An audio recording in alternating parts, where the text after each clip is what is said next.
based on the US law, you have to, for a psychiatrist to be reimbursed through the insurance companies for their time, they need to label someone with a mental disorder in the DSM. Are you serious? Hey there. Welcome to the Gluten-Free Organic Thoughts podcast, where you are encouraged to express your natural thoughts and views through casual, meaningful conversations that hopefully can lead to learning and understanding new perspectives. To find out more info, visit www.gfothoughts.com. Now, here are your hosts, Michael Wong and Robert Din. We hope you enjoy this episode. Hello, new listeners, and welcome back, fellow loyal listeners. This is Michael, your co-host of the Gluten-Free Organic Thought podcast. And for today's episode, we're going to discuss a little bit about mental health and the associated stigma attached to it, but with the help of a college friend of mine, Sophia Gadot.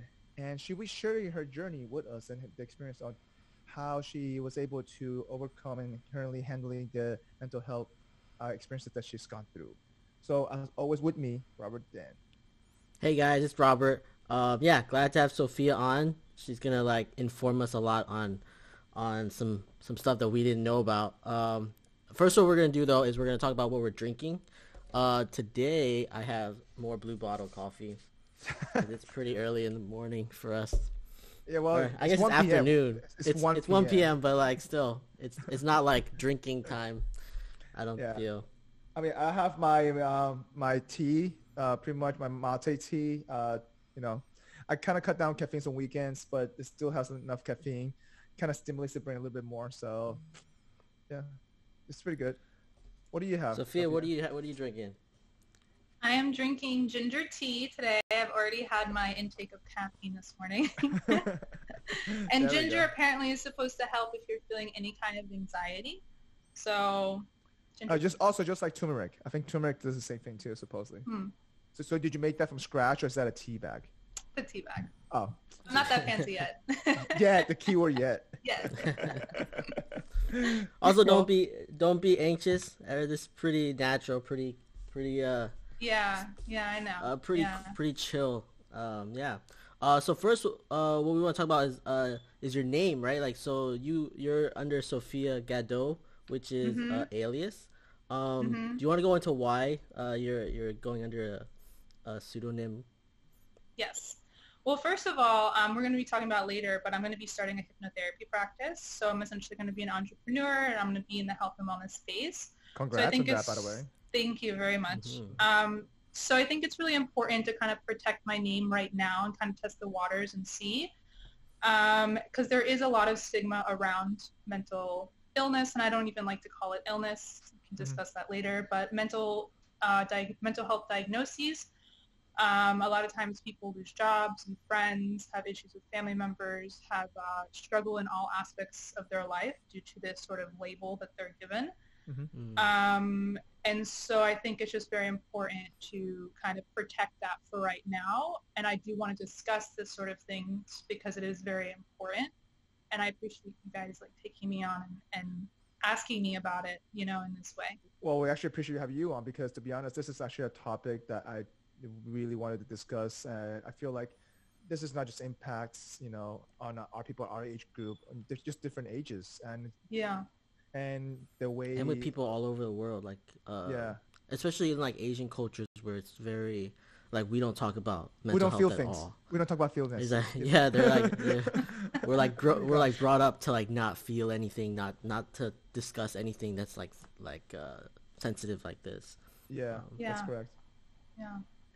So you want to elaborate a little bit more? Obviously we're college friends and we met back in University of Florida way back. Yeah. So you want to share a little bit of journey, how you were able to kind of overcome a little bit to almost become an entrepreneur behind this. Yeah. So also go into what your illness is and go into more detail of your story. Sure. So I was my junior year in college, and I was already on some sort of antidepressants at the time. I guess when I was around 15 or 16, I was experiencing depressive symptoms. And the thing is, in my household, I was kind of just the idea with any kind of Anything like that was going to give you a medication, and that was the way it was supposed to be solved. Everything was solved in that way.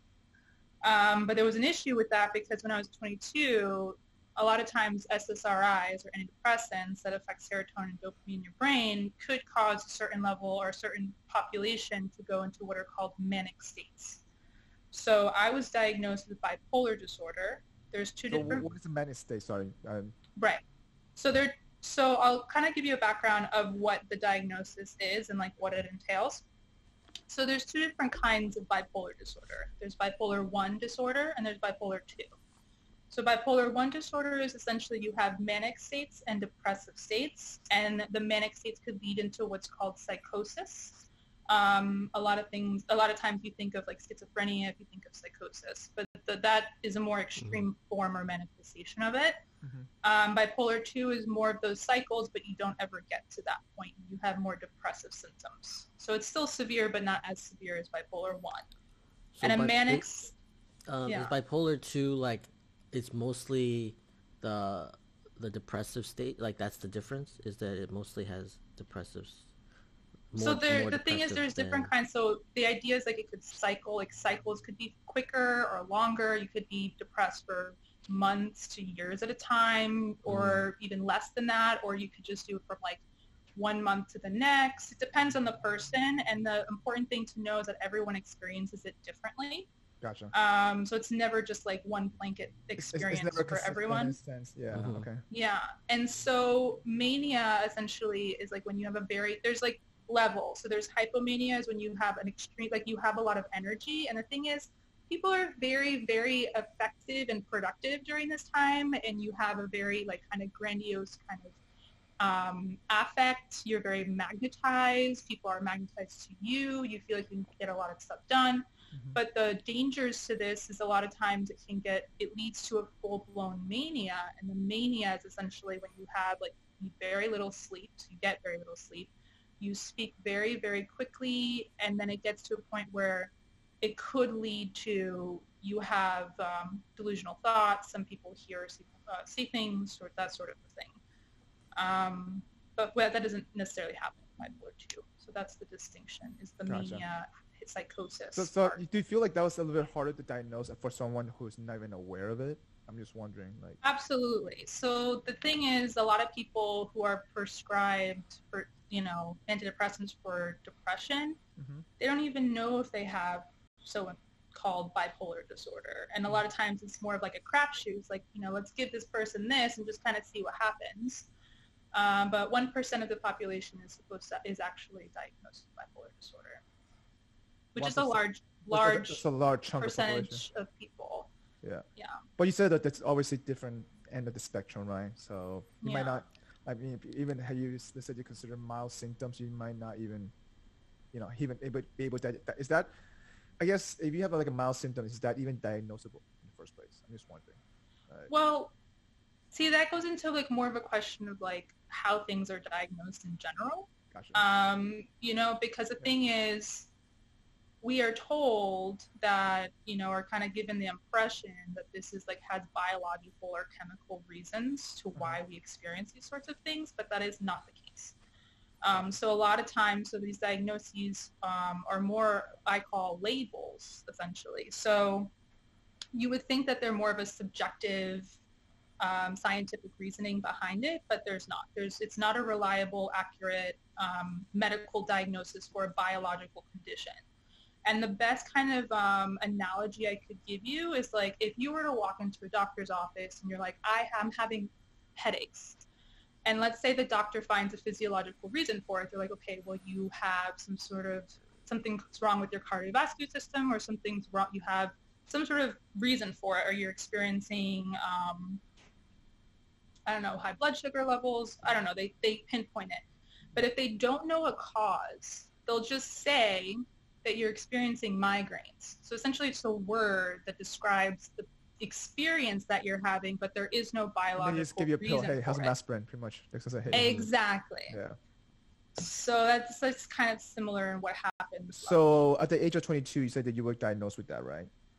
Yes, and the reason was because I experienced psychosis. So it's something that was pretty extreme, very scary, very real. But what happened afterwards was really difficult because when I was hospitalized, a lot of times you can be hospitalized involuntarily. When I was there, they put me on medication. They put me on 7 different psychotropic drugs. 7. These are tranquilizing, very personality-changing sort of drugs. I ended up having to, I had to drop out of school. I didn't drop out, but like I took time off. And the thing is, with school, if you take more than 2 semesters off, even for a medical reason, you would have to reapply to school. Yeah. So I really had to fight really hard in order to keep my standing at the school. And I ended up going back for a summer semester. I remember I took French phonetics. It was the one class that I decided to take. And I was like, this is all I can handle. Yeah. And just keep your status active in a sense, right? Yeah. And I was on 7 drugs. I don't even remember how I did it. Like, I don't. Wait, did you get an A though, at least? I did get an A. See, there we go. I got an A. There we go. Listen, hey, now you know that you could get an A in a class with 7 drugs on you. Yeah, it was wild. French phonetics. French phonetics. I don't think I could pass the sober. That's true. By the way, I don't know. by the way, Sophia speaks French fluently, so. Oh, okay. Yeah. That helps a lot, I guess. Yeah. At the time, I didn't. I was learning. Correct. At the time, okay. you didn't. Yeah, but she pretty much learned pretty much like what 7 years to get to that level. 7, I took French in high school, and then I minored in college, and then when I graduated, I taught English in France. Yeah, so like I lived there for a little bit. 9 Wow. years. Yeah.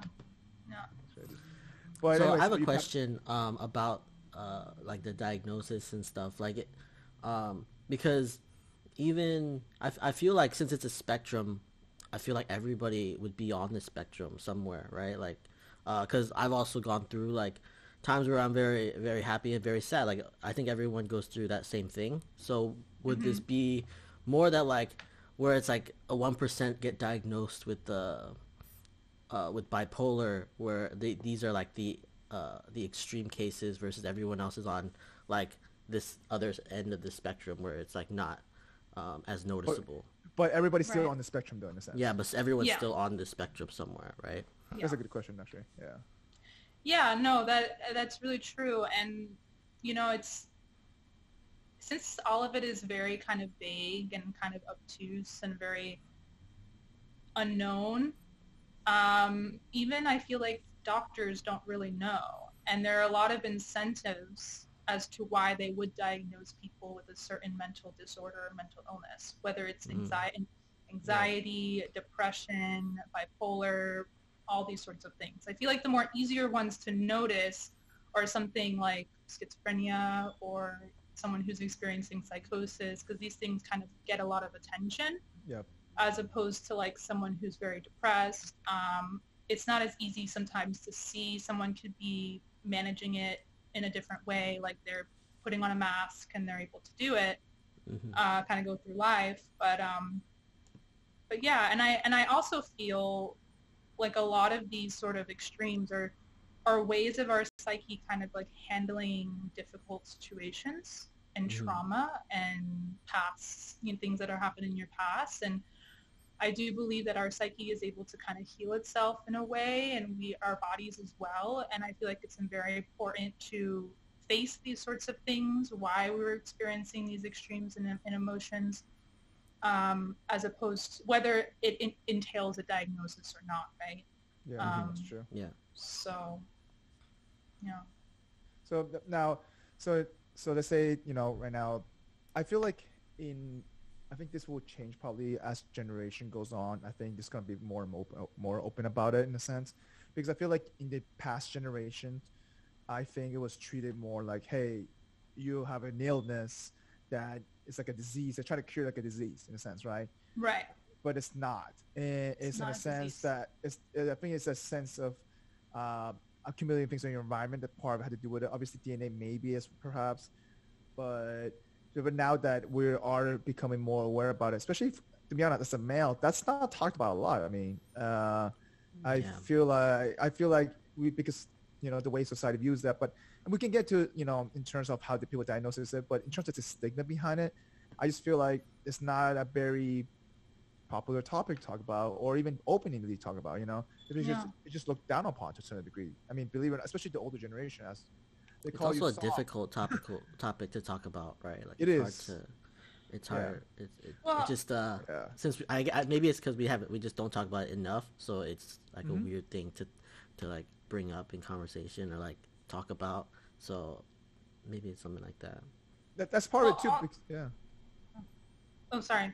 No, go ahead. I would say, what is really kind of harmful, there are certain things that are very harmful, and I'm going to give you 2 examples where I find it's kind of, poignant points, but all we really have is our credibility, right? So if someone just by knowing, like, you are given this diagnosis, there are all of these biases and all of these kind of preconceived notions of who you are and what you are and how you function in the world.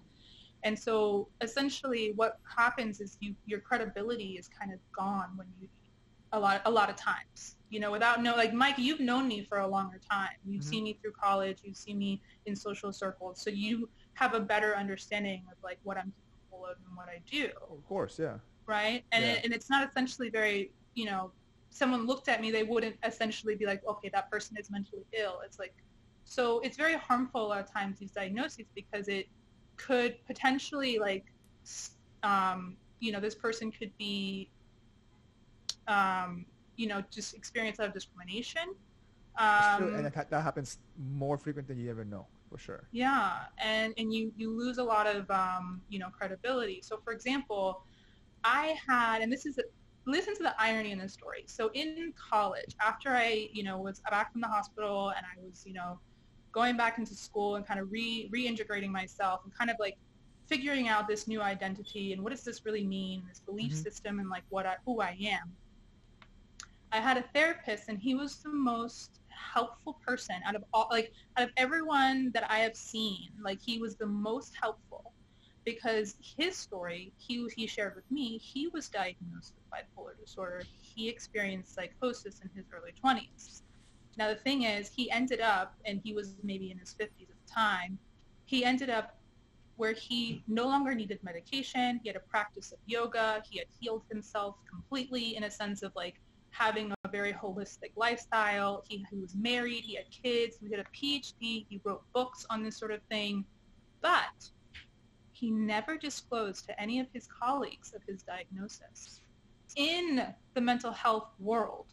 So wait, hang on. How did he get away writing a book? I'm sorry. Like, how did he get away publishing a book? Well, I think he wrote a lot of like Carl Jung sort of like symbolism in dream states and these sorts of things. Okay. I don't think he specifically wrote about like his research on like bipolar or like his experience with it. But he never disclosed in his professional realm his diagnosis, even though he was the most helpful person. He was able to reach me in a way that nobody else was able to reach me because of that. So how did you find him? Just wondering.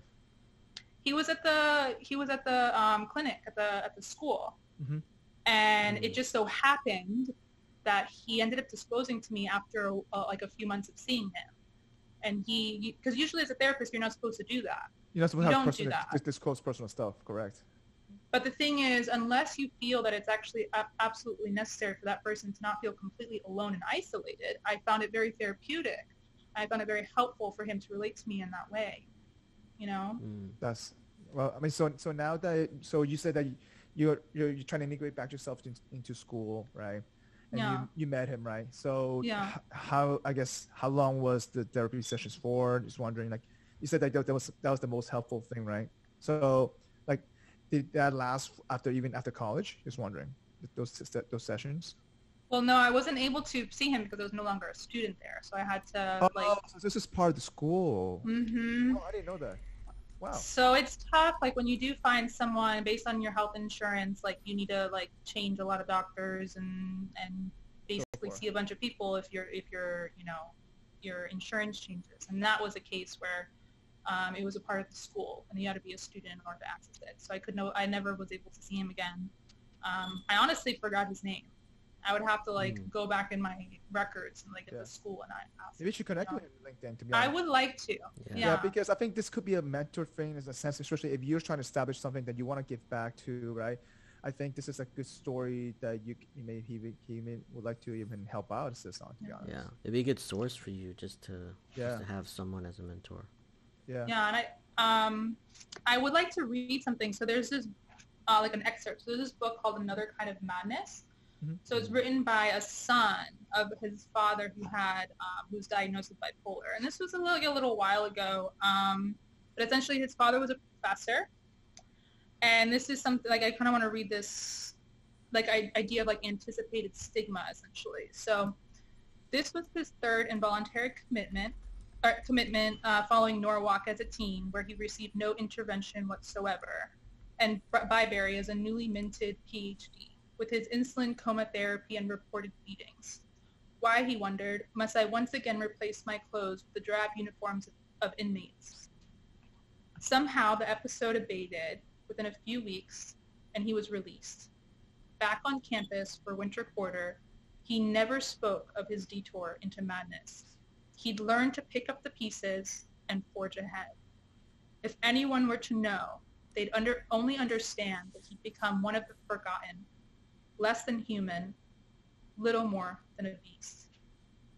Although he wouldn't have phrased it as such, by the time Dad was clearly experiencing anticipated stigma, the fear of what might happen if the world were to know about his flaw, his mark. This expectation is a particular concern for groups with hidden or potentially concealable stigmas like mental illness. If everyone can readily see your differences, such as skin color or being bound to a wheelchair, there is no secret to keep. But if the issue is hidden, the choice of whether or not to reveal always lurks. What friends will you lose? What jobs won't you get? Will you ever attain an intimate relationship? Not only does anticipated stigma prevent disclosure, but it stops people from taking on important life challenges. When trauma and maltreatment enter the mix, stigma and shame typically escalate as victims tend to blame themselves and keep such experiences secret. Yeah. Yeah. That's a perfect, actually, I guess, part of the discussion. I mean, that kind of hits everyone in now, to be honest. Right. So this is a really good book if anyone wants to read a little bit more about it. Was it by? By Stephen Hinshaw. Hinshaw. Yeah. Okay. So it talks about the stigma in more detail. Yeah.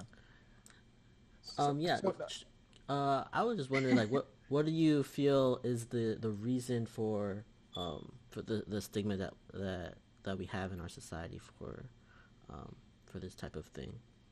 But even before we get into that, like, for example, like when you finally got to the job profession, right, after college, things like that, obviously, did you share some of the stuff with your coworker right away? I'm just wondering, like, or you were just too worried about that stigma? I'm just like. No, I never disclosed to anyone. It was always a secret. So when I came back from France, I had a string of like waitressing jobs, and it was I was just kind of figuring out, like, what is it that I want to do? I wasn't sure, and I found that shift work was actually really difficult.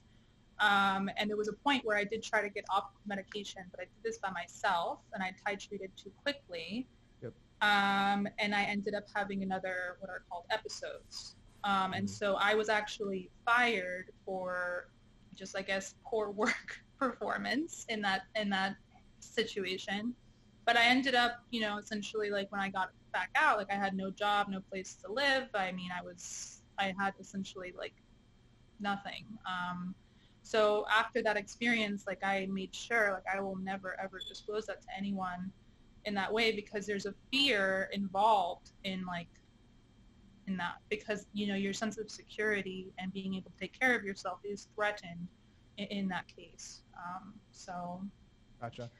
And so I guess knowing that in the back of your mind, I feel like you always have a second hesitation, right? Which is kind of like,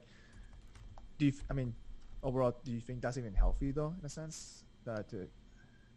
Well, yeah, that's what I guess I'm working on currently, is kind of coming into my own essentially, and just kind of owning like this has been my story. This is like has been my greatest struggle, but also can be like my greatest gift of like sharing and being, telling people about it, because I know other people have struggled with things like depression, anxiety, and bipolar and things of this sort. Well, to be honest, you can turn that into a great strength as well, right? Because nobody else has gone through this kind of journey like probably you have done, And for us, it's like for me and Robert, at least for us, we're a little bit obviously like our own little bubble. It's just because everybody lives in their own little bubble, right, to a certain degree, and part of it we only maybe seen a baseline of what mental illness is about, and we've obviously seen the stigma behind it.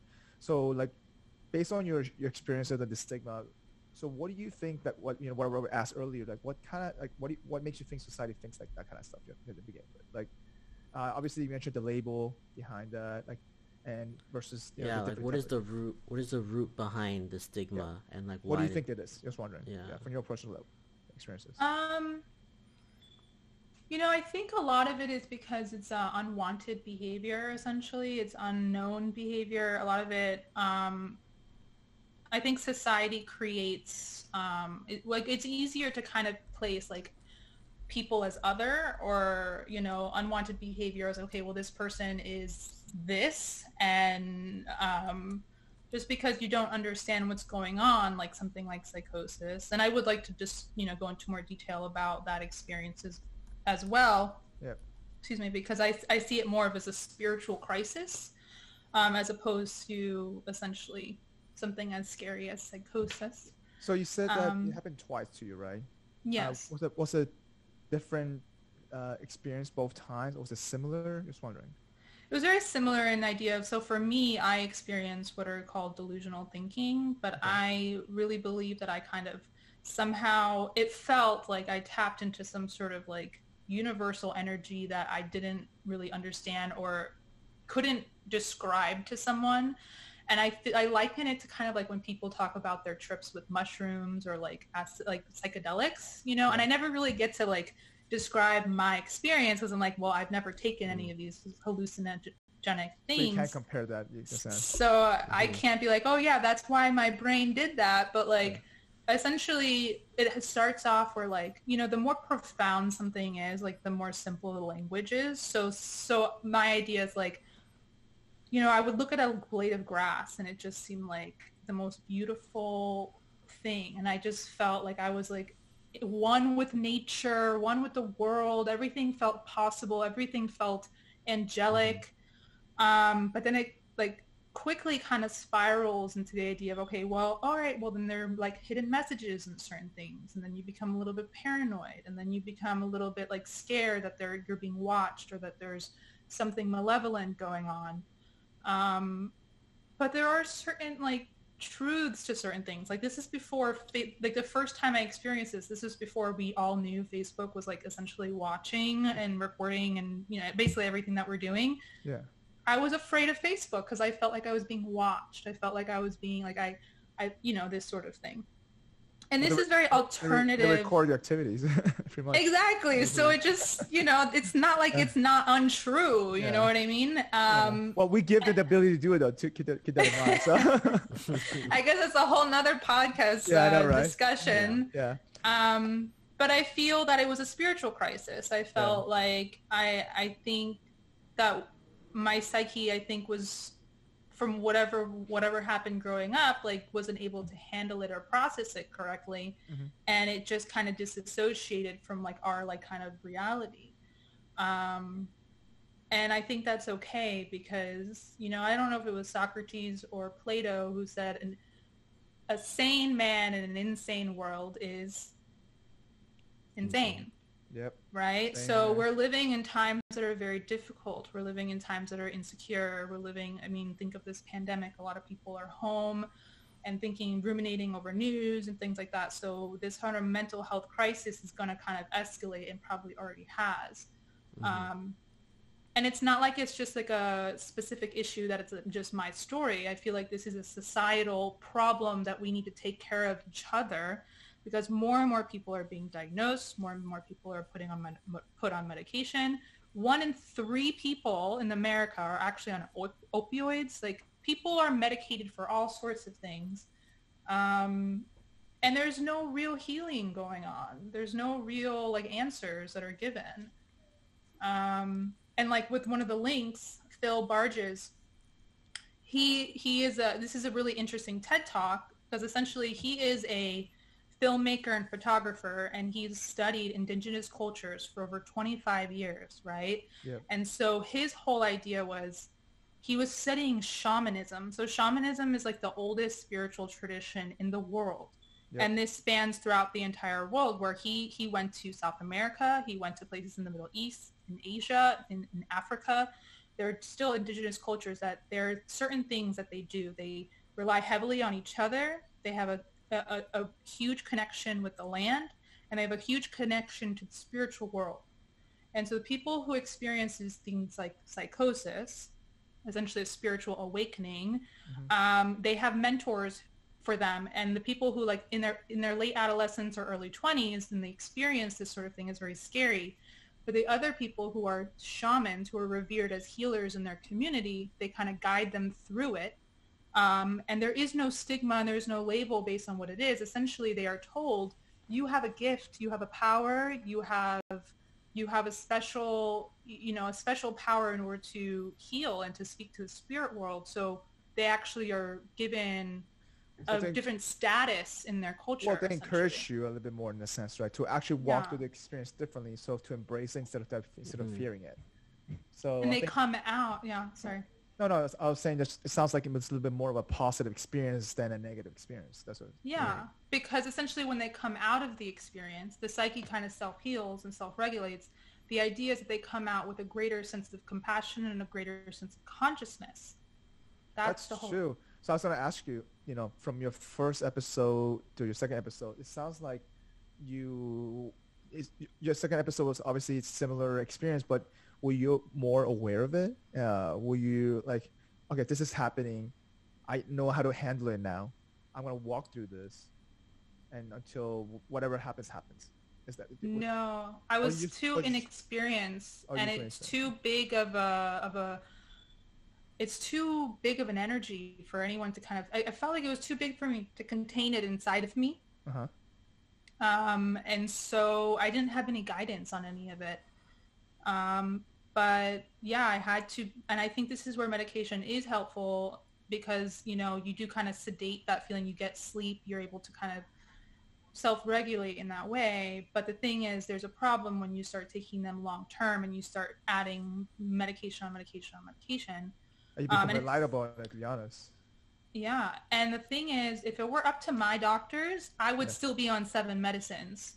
Do you know what I have? I have worked tooth and nail so hard to titrate down to the lowest dosage of 1 medication. That's crazy. Wow. And I had to argue with them. I had to advocate for myself, because if it were up to them, it's too much of a liability, and also, of course, and all of the self-interest that's in it for them, But I mean, keep in mind how many people don't even do that, to even question it. You at least questioning it though.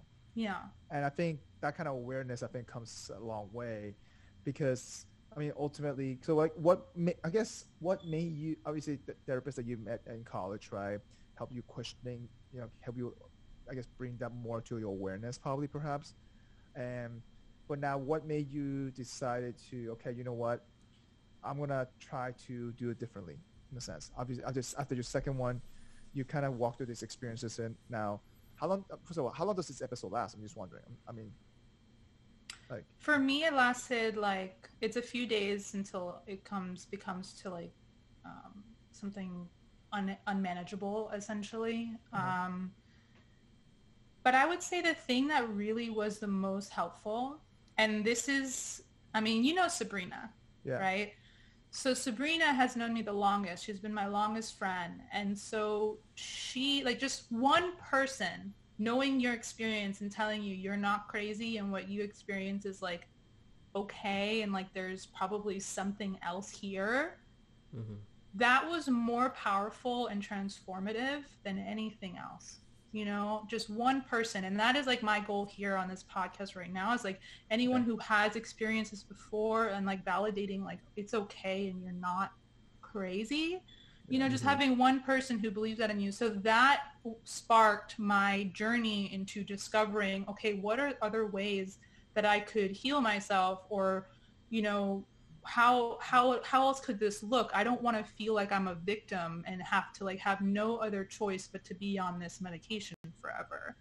You know what I mean? Yeah, I know what you mean. Exactly. Yeah. So, yeah. So now, going back to the whole labeling and diagnosis piece of this, I guess as a society, obviously the way you view your personal experience, right? You had the fear of being, I guess, labeled in a sense, and that's just why probably part of it you didn't want to share, with your coworkers.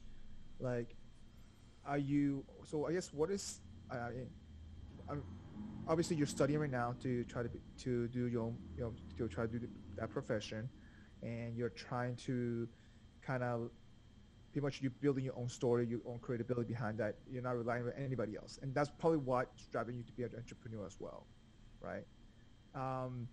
Obviously everyone has different paths, different things. I guess, how do you think people can, I guess, can kind of slightly at least overcome that a little bit, right? Obviously our society needs to evolve, we need to create more awareness of that. And I'm sure you're going to talk about the initial project you mentioned before, but I'm just wondering, like, it's because the stigma is too generic and it cannot be applicable to everything. Yeah. How do we overcome that? How do you think, like, Robert and I can actually, like, learn more about it without, because at the end of the day, this kind of conversation doesn't happen among friends. It just doesn't, and it's very rare. Even if it does happen, it's very rare that it goes into this much detail. So, yeah, how do we change the stigma? Yeah, you think? Yeah, how do I mean, it starts with conversations like this and like having podcasts like this, you know, where you are like what you guys are doing. I really commend, because you are creating a platform and a place for connection. You're using the internet as a way of positive, reinforcement, as opposed to all the chatter that's out there, all the negativity with the news. So this is a really good start, and like being open to even hearing this is huge, and sharing it just like with your intimate friends and your close circle and your family. And if someone were to call someone who experienced something different crazy, maybe you could like kind of question it and be kind of like, well, maybe not. I know someone who experienced this, but they're actually very like high functioning, and they are very productive, and they're actually a really good person. And and another thing is to just remember or tell people that people who have a diagnosis or label, let's say, they're people first. That's true. And they're not just a schizophrenic or a bipolar. They are a person who experiences something different. Well, I mean, this is a huge issue because, okay, so at least from moving to LA, even the homelessness, right, situation out there, there are people that, they probably do need help, but in a sense that people think, oh, they need medication for that, in a sense, right? I think the way that a lot of the situation currently goes about, they're treating them like a disease, in a sense. And you see that a lot especially with the homelessness, and part of it is probably, and I think is due to, I guess, how society can view things. They don't view this kind of stuff, you and I, the way we talk about things, right? They're just viewing what's out there, in a sense. You know what I mean? Like that. It's just. I have a feeling it's like a lack of visibility. Yeah. I feel like it's like I want to like compare it to like homosexuality, where like, I don't know, even 5 years ago, 10 years ago, it was like, coming out was like a very big deal, and it still is. Like people who are, who aren't open, they like that process is very difficult, and I feel like this is, very similar in the sense that it's very hard to talk about, and that stigma that I don't know, I guess some of the older folks still have against homosexuality we still have that whole, like, that full stigma with mental health. Yeah. Where I think we just need to talk about it more. It needs to be more visible, and then people will come around to that idea, right? Yeah. To piggyback on that point with homosexuality, so the DSM is essentially the book where the mental health disorders, right? Homosexuality used to be considered a mental illness. It was in the DSM as such and treated that way. And the reason there is a DSM, based on the U.S. law, you have to, for a psychiatrist to be reimbursed through the insurance companies for their time, they need to label someone with a mental disorder in the DSM. Are you serious? Yes. So it's kind of like an incentive for them. Absolutely. And there are plenty more incentives as to why to do that. And each year the DSM keeps growing. And so the idea of like what is considered a mental disorder keeps growing and growing. And they say about 60% of the people who are involved in creating the DSM have direct ties to pharmaceutical industries. So I was going to get to that. It's like there probably is huge role regards to the big pharmas out there in a sense. So that's crazy though. I mean, I guess because now they got to prescribe. That's what it sounds like. Yeah. This pharmaceutical industry spends on average over $61,000 per doctor in terms of like travel or any kind of like incentives in order to kind of persuade them into, using their drug on someone. $61,000. $61,000 per physician. Jesus. Yeah. And there's studies that say that even just giving pens and little things like that does have a huge increase in people prescribing a certain medication to someone or wanting to prescribe that medication to someone, because there are certain kickbacks. If you get a certain amount, if you prescribe a certain amount of something to someone, you get a kickback from that company. So I guess, so taking a step back. So, what kind of doctors are allowed to diagnose certain pills? Because obviously not every single doctor is allowed to diagnose certain pills, or even certain, I guess, therapists, right, as well, right? So I'm just wondering, like, what is the limitation behind that? Do you know? Like for example, like you say that you had to take 7 medication. Was this diagnosed by a therapist, or was this diagnosed by actual like a psychiatrist? But they didn't know what to use, so they just kept adding stuff. It's like it's like a Russian roulette thing in a sense. Yeah.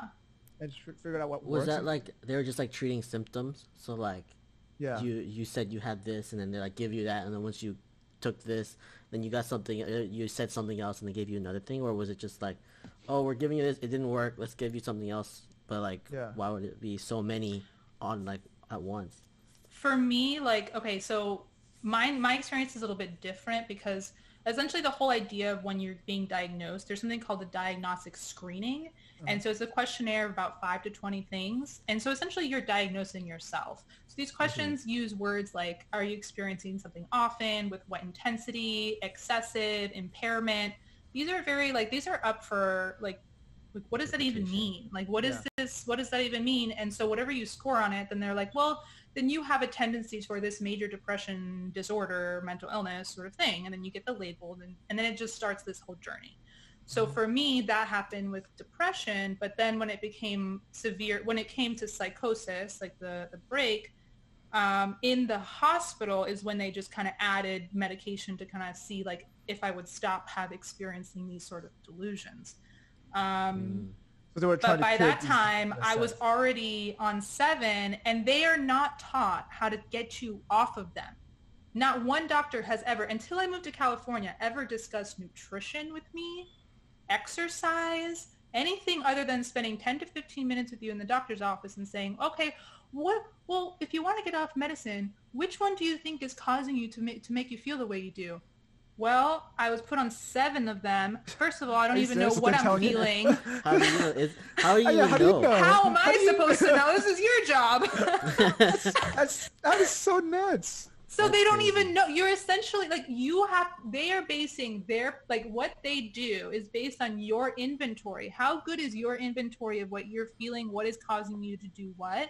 That is crazy. So yeah, and so that's why I'm like, well, I don't really put a lot of stock in this. Like, this isn't healing for me. Yeah, this is maybe something that is a Band-Aid that's helped me through something specific. But overall, Yeah. I have control over my healing and I have agency, and whatever I do is going to be important.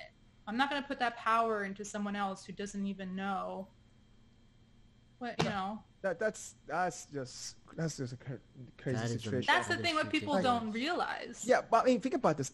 The people who doesn't realize this, they don't even question it. And going back to what I was saying before, right? So just saying, yes, I feel this. Okay, so what kind of medication I could take? Or they don't even question this with a second thought of mine. I mean, think about the people who,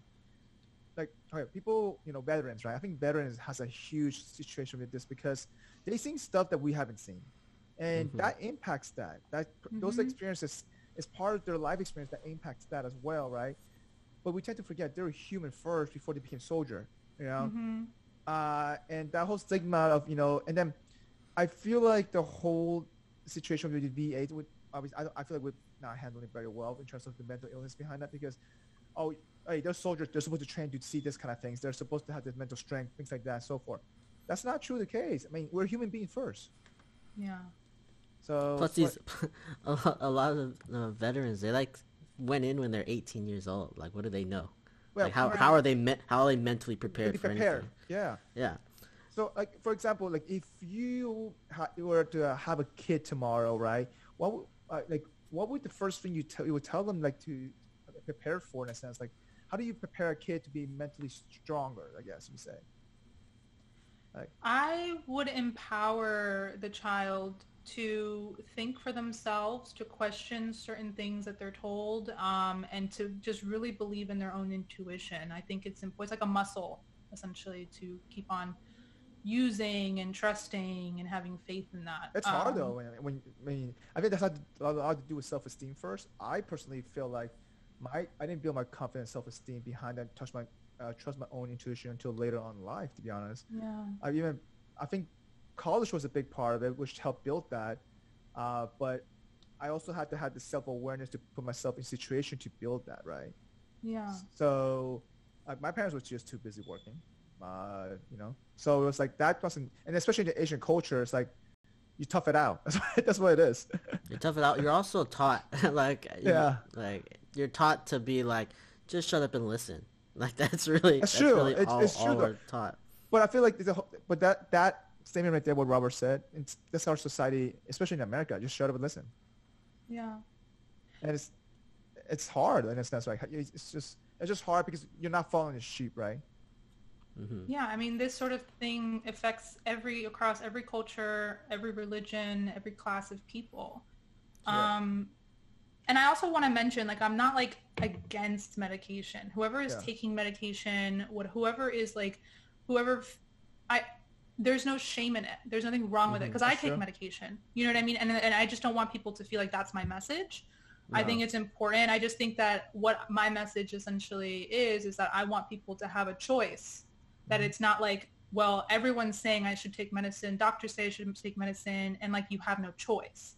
So whatever your choice is, whether it's you titrate down to a lower medication, to a lower percentage, you're completely off of it, or you are on it, it's completely up to you, and you have that ability to make that decision. So I guess but you should also educate yourself on what that's true. The medication that you're on is doing, and the more you learn about this stuff, the more you have an idea of what you want. You can't just go out and be like, oh, no, I don't want to do this, and then I don't want this much medication, because you might not know what's actually affecting you need. Always follow your doctor with titrating. Until you do research and talk to professionals. Yeah. Yeah. Well, I mean, Sophia, think about this in a sense that, for you at least, you build awareness, you realize yourself, you mental this. Okay, you know what? I'm going to talk to my doctor about this, right? Because the thing is that it doesn't seem like it's helping you, and you explain why. But at least you're going through that process, that journey. I think that back and forth conversation, eventually you push back against them. They're like, you know what? Yeah. Maybe she doesn't really need it that much, because she's understanding her mind a little bit more now. She's more conscious about it, in a sense. Mm-hmm. So you build that, that momentum, you build that confidence behind it to actually keep pushing back, keep learning, in a sense. So I guess, do you think that during that time you took 7 pills, what are did you even think about the risk behind that, or did they even think about the risk behind that? I'm sure there's certain risks associated to medication, too much medication or too little as well. Yeah, no one really went into detail on what these medications do. And they didn't go, they're just like, and they also don't go into detail on what these things do taken long term. So a lot of the studies that are on these medications, essentially there is no real study like based on like maybe 10 or more years of taking a specific thing. But if you think of the diagnosis, it's essentially stating you have something wrong with your brain, you have a brain disease, and you have to like basically manage it for the rest of your life. That is the message of this diagnosis. So essentially you are told and you're believing that you have to take this medicine for the rest of your life, but there is no real indication as like what this does to your body long term. I'll give you some risks involved in specific medications. So the one that I take, 40% higher risk for developing diabetes, higher levels of weight gain and lethargy, not to mention irreversible tardive dyskinesia. Do you know what this is? No. Essentially, they're involuntary movements, like things like that. Like irreversible. Wow. Yeah. And also organ damage, all sorts, and also birth defects, a whole list, a variety of things that are actually difficult to like. So a lot of times people are like, well, why do people with bipolar don't take their medication? Like, why are they off? It's like, sometimes it feels like you're essentially asking someone to cut off their arm to save their leg. Yeah. You know what I mean? Crazy. I mean, I'm sure that has a huge effect to your liver. Think about all the filtering that you had to go through, your body has to go through. And how not many people also knows how to cleanse their body out of that kind of toxic sometimes, to be honest. Yeah. And so it's important, like, you know, it was important for me to be on a very low dosage of one. Eventually, God willing, I'll be off, but not giving anyone advice on what to do with their medicine. Obviously, you know, talk with your doctor, but it is a dream of mine. Gotcha. And so like, you know, we mentioned Big Pharma, right, behind this in a sense, how did you have to deal with this? I guess, I mean, I think Big Pharma has a hand in a lot of things, to be honest. But I guess one of the biggest question is that, and when someone becomes a therapist or a psychiatrist in a sense, obviously they weren't, you know, they didn't do it for the money, most of the time at least. They did it just to help. And then at the end of the day, do you think that do you think, I guess, the way they're diagnosing stuff right now, I think everyone does it differently. I feel like, do you think education reform would kind of help evolve those kind of therapy session more to be more educated? I mean, eventually we'll talk about the methods of, you know, of able to handle this kind of, you know, mental diagnosis things. But however, though, I just in general in this society, like in a sense, in the current education, do you think is this? I feel like there's a longer way to be caught up for certain things. I feel like it's very old school, I guess. Do you feel that way? I guess the experiences, the therapists you talk to, the psychiatrists you talk to, did you feel like it was too, I guess, industrialized and too old school? I do. Yeah, I feel that there needs to be more of a blending of Eastern therapies and medicine, like looking at things holistically. At least, I mean, I don't know much about Chinese medicine, but I do get acupuncture done, but with Chinese medicine, they look at the whole body and the whole, and like if something's wrong with one system, it's because it's a whole dynamic organism that affects each other. Your body's a machine, right? It's like a car. You can't function without transmission, and then your engine you cannot run a car without the engine or without the transmission. So yeah. I also believe we need to empower people to know the power of their own mind and thoughts. I think it's extremely potent and powerful, and how it affects our belief systems, how it literally, you know, seeps into every decision that we make in our lives. I do wish there's a high school class for that, by the way. I do too. It's a simple 101, right? In a sense, like just to have that, I guess, awareness. It's the little awareness that gives you the spark, I think, matters the most. Yeah. Because if you imagine you have a high school class, something towards that in a sense, it says even now, I think, like, you know how they make you, at least in middle school, they make you do mandatory PE. There should be like a mandatory something like this. Just because I think that goes along with it because you develop your self-esteem during your middle school and high school. Mm-hmm. Do you think that would cause problems because there's already kids in high school that are acting out, and then this would just like reinforce their... acting out is part of it because it could be many different recent experiences, but it's half of the time it's probably lack of attention, or even they don't know how to just react to a certain situation, right? The experiences they've seen, you know. Mm-hmm. But then you're like teaching them to like reinforcing. Well, it's just to build awareness, habits, and then they're just like, they'll use that again, like to push back on like everything that they're doing. Well, it's just to build awareness of why you're doing certain things. I think what Sophia said is pretty much understanding your mind, understanding yourself a little bit. It's not necessarily, at the end of the day, you don't know why you're being scolded for acting out. You just don't. But then it's a bad thing, right? But if you had the awareness, at least the little hintness, okay, why did I just behave this way? I think that helps maturity. I mean, at the same time, though, at the same time, we're high school kids. We're not that mature, but I feel like even putting that little grain of thought in our mind, in a sense, that kind of helps in a nice spark. I think. At least personally, I would have loved to have that kind of awareness at that age, just because that would have probably changed a lot of things. So. Well, it also starts at the home too, because the school system is already dealing with so many issues that are well beyond what their resources are for them. If you teach parents how to do these things, then the kids will follow in their footsteps. And also, I think it's important to do it even younger than high school, because what happens. Essentially, kids ages 5 to 19, 1 in 8 of kids ages 5 to 19 are diagnosed with a mental health diagnosis, a mental health illness, which is really not a good thing. But essentially, you have all these kids who have ADHD or all these things, and they're like put on medicine. They're kids. They're little, They're still developing. Yeah. An adult mind doesn't finish developing until the age of 25, something like that. 20, something like the mindset. Yeah, and kids are really suggestible to certain things. And it's like, if you tell a kid this is what you have, that literally affects the rest of their trajectory of their life.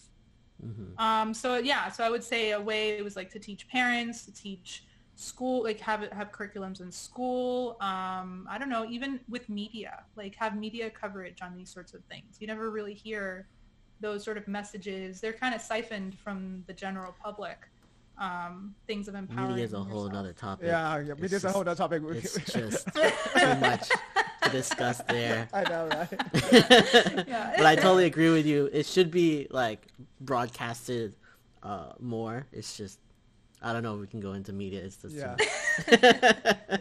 We can talk about media all day long, trust me. No, but I truly think that, I mean, obviously, your journey, in a sense that I feel like it sounds like, to be honest, even if you have another episode, I feel like how to at least be able to handle this situation probably in a different manner. I feel like it's coming at least.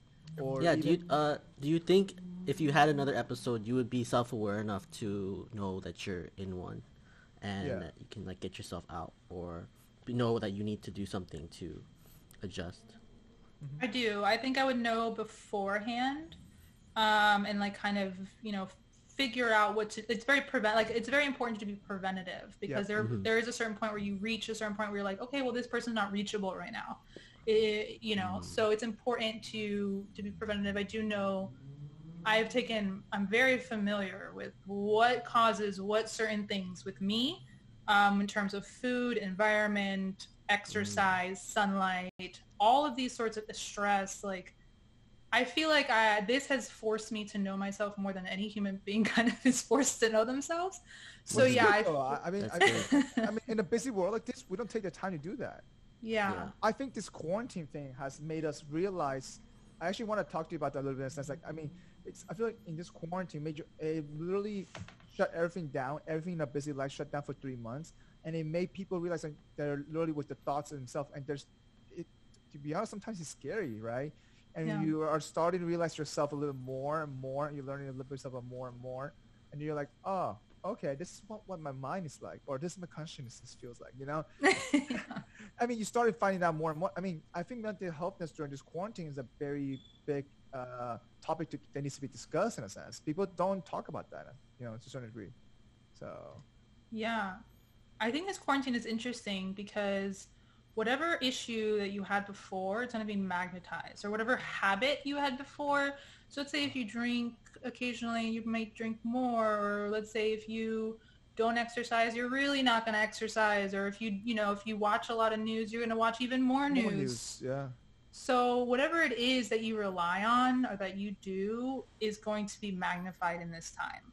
And that, and the thing is with watching so much news, when I can't change what's happening 3,000 miles away from me, even though it's burning down to the ground. Like so we're not made or meant to like be worrying about all of these things at one time, so it's really important for people to kind of make time to just kind of shut certain things off, turn off the chatter, sit with what is going on within themselves. First of all, a lot of times people don't even know what it is they feel. There's no language that is put to like, what do I feel? What am I thinking? Like why, or make time for that. Well, it took me a box of time. So I've learned during the quarantine time to box time out for myself a lot more. So I enjoy like going to the beach, watching the sunset. That's my time alone. Just I run there, sit there for like half an hour. Just what did I go through my day? What process, how did I feel about the certain things I did? Okay, what can I do to improve on tomorrow? So now I've taken the time to slow that down a lot more. Before the quarantine, I didn't do that. I feel like at least for me, I had that kind of awareness to do that, but a lot of people don't even have that.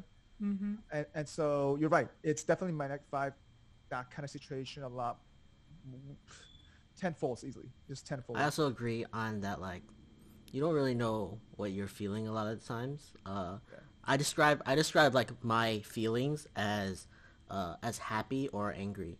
There's no like those are my two feelings. Like I don't know, like there's definitely feelings in between, but like when you don't have the understanding, or you don't like really talk about it, like there's no, like that's all you know, and then you can't really distinguish between. Come back to what Sophia was saying earlier. Talking about it definitely helps, because you share your experience and they share the experiences, and it builds awareness between and knowledge, right? In a sense, right? And Sophia's experience is different for yours, or for mine, or for Joe Smo, or for and so forth. I think the more conversation they have, and eventually everyone's day-to-day life is different. Everyone's environment is different. Everyone's growing up experience is different. Everyone's job is different. So like, Sophia's journey versus, what's called, Amy 2.0, whatever it is. It's just it's totally, it's a different journey. Trying to, bring it back a little bit before we go too far up a tangent. It's just in a sense that during the quarantine, like, I guess if you were to give one message to people, like what would that be? I'm just curious. Like, how do you think people should like take that opportunity to actually, kind of find themselves in a sense, so at least to a certain degree? Like, what would the first thing you would tell them? Like, what did you look for? I'm just curious. Like, across the board, everyone experiencing quarantine right now. Yeah.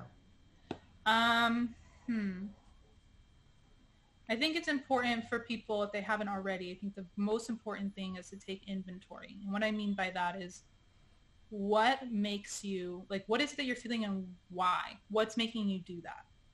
Why, like, if you sleep in, or if you procrastinate, or if you don't go for that run, or if you don't do that thing that you promised, like, why? And also, I think it's important for people to make small, achievable goals for themselves, even in quarantine. Even if you're not working, even if you literally you're so bored and you don't think it's important, like, I think it's important to do that, and then to hold yourself accountable to those things. Because how you show up in the world affects everyone, And the power of one person feeling good and feeling powerful and feeling, in tune, literally has an effect on everyone else. But if you're just like consuming news all the time and you're angry and upset and frustrated, that doesn't help anyone. And when we get out of quarantine, we're going to need people who are strong. We're going to need people who are ingenuitive, who are creative, who are leaders. And we need these people to be, to be focused. To be sharp, to be focused, yeah. So this is like, pretend you're a warrior. Like this is your training. This is your discipline, and then when you get out, then you want to change the world. That's true. I mean, to be honest, though, our brain is a muscle, right? And we need to exercise this more, especially during this kind of time. It does not just physically, right? So, and I think that's a good way to put that, though. Yeah. Thanks. So okay. Also, I just want to say, I need to charge my computer and I need to use the restroom. Okay. Sounds good. We can put a pause here in a second. 1 hour later. All right. So, I think with that in mind, in a sense, I think we're going to transition to our extra little MSG session, funny section. So just to kind of pivot a little bit, Robert, you want to start with yours? Yeah. So in this segment, I'm going to send this link over. You guys can take a look. Going off of what I did last week, or last time, let me refresh. I did last time, I did an Amazon reviews, like funny reviews. Did you send it over? No, I'm sending it right now. I did a funny like Amazon reviews type of thing, and this is another of very similar things where it's just very funny Amazon reviews. Let me show the people. My God. It's this book. It's this book called How to Avoid Huge Ships, right? And so if you go down to the reviews, it's just, they have some of the funniest reviews I've ever seen. One of them says, bad advice. I think this book misses the bigger issue. We shouldn't be just avoiding huge ships. We should be confronting them. If we spend our lives running away, the huge ships win. And like things like that. Like these are some of the funniest reviews. I feel like Amazon has such the users have such funny ways. No. This guy gave a 1 star because it's why no Kindle edition. What? Given that there's a huge ship bearing on me right now, I'm extremely disappointed that I cannot get it. I like this one. As a huge ship myself, I'm hurt and offended that the author of this disreputable tract would suggest that I be avoided. This is very metaphorical. I like this. I just love these reviews. Some of these are so funny. How do you keep finding these reviews? I don't know. Maybe this will be my thing. Is every extra MSG, I'll bring out a new Amazon review. First of all, why is it so expensive? This book is like extremely expensive. Wait, $225. $225 for a paperback on how to avoid ships, huge ships. Wow. So Sophia, check this out. So the used book's $145 though. See, what a deal. You're good at finding deals, Mike. I know. Yeah, we need that. This is is it? You think this is in the Gator bookstore? Oh my God, this is too good. At least someone gave it a 5-star. Very happy with this book and the service. So that's normal. That's a very normal review, right? All right. So Sophia, you want to share yours? Oh yeah, okay, sure. So I don't have anything to share with you on here, but it's a funny story. So I decided to try Postmates. So I've only done it a couple times during quarantine. I've been like cooking a lot. I love Postmates. Okay, yeah. So so the drivers are great. But the thing is, I just messed up with the app usage. Like I just kind of totally failed at it. So I didn't go grocery shopping. It was really late and I was really hungry. And I was like, you know what? I really have a craving for Chipotle. So I go on the app and like I do a burrito bowl and then I do all the toppings. So I do it all individually, like lettuce and rice and all this stuff. And then I was like, okay, well, I don't want chicken. I want like, what is it? The beef portion. So I changed the burrito bowl, not knowing that it reset all of the other ingredients. Oh. So when it arrived, it was super light. I was like, this is like, what is this? I opened it up. It was literally just the meat. Like there was no lettuce. Wait, it's like not. Was it rice or anything? It was like this sad, like it looked like dog food. It was so sad. Like there was no lettuce, there was no rice. Imagine beans. the person serving that. Like, does she just want this? I was like, what? And so I run out to the driver. I was like, wait. Is there any way like you could go back and like change it? And he's like, no, you'd have to call Postmates and get it reimbursed and all this stuff. And I was like, okay. So I'm upstairs. I'm looking for the phone number. I can't find the phone number. So you can only like put in a thing. And so I made a whole thing. So eventually I just said that I got the wrong order and it automatically gave me a $10 credit. Okay. Mm-hmm. So I was like, okay, but the guy came back, knocked on my door, gave me the phone number to call. I called. They're like, no, it's your fault. Like you didn't put it in correctly. Oh. But yeah, so I was like, dang. Wait, did you get $10 credit? But you got your $10. So I had to use the $10 credit again for the postman, so I used it again. But they don't give you like the cash. But not saying to do this, but I guess that's a little bit of a workaround if you just say you got the wrong order. They automatically give you $10. Oh yeah. No, I always just say. So did you end up ordering your bowl? No, I ended up just like I had a little bit of lettuce and some tomatoes, and that's what I ate. So you just ate the meat that they gave you. Oh. So you just had your bowl. I use Postmates so much. I have they're like Postmates Unlimited, where you pay like $9 and then you get like unlimited shipping. I use really? it so That's much. Nice. Mm-hmm. But now aren't they like owned by Uber or like what is it? I think they're in discussions to being purchased. Discussion though, but I don't think that's gonna happen though. They're too. Okay. I feel like they're asking for too much money, so I don't think that's gonna. No, I thought they were like they agreed and they're just working out final details. I thought the price. I think it's they're trying to finalize the pricing situation. That's why. But I think they've already like. They actually agreed to that. You think? They're like ready. They're like both sides really want this deal to happen. Oh wow. Yeah. All right. So my funny thing is this. It's very out there. You just be open-minded when you watch this. Okay. Okay. I don't know. Okay. We're not very open-minded on this podcast. So. Right. Oh my God. All right. I'm ready. Go ahead. Ready? You guys all have it up? Yeah. Go ahead. I have it on my phone. Okay. All right. So for those who are not watching this, it's a video of this guy meowing the Pokemon theme song. Literally meowing the whole Pokemon theme song. Oh my God.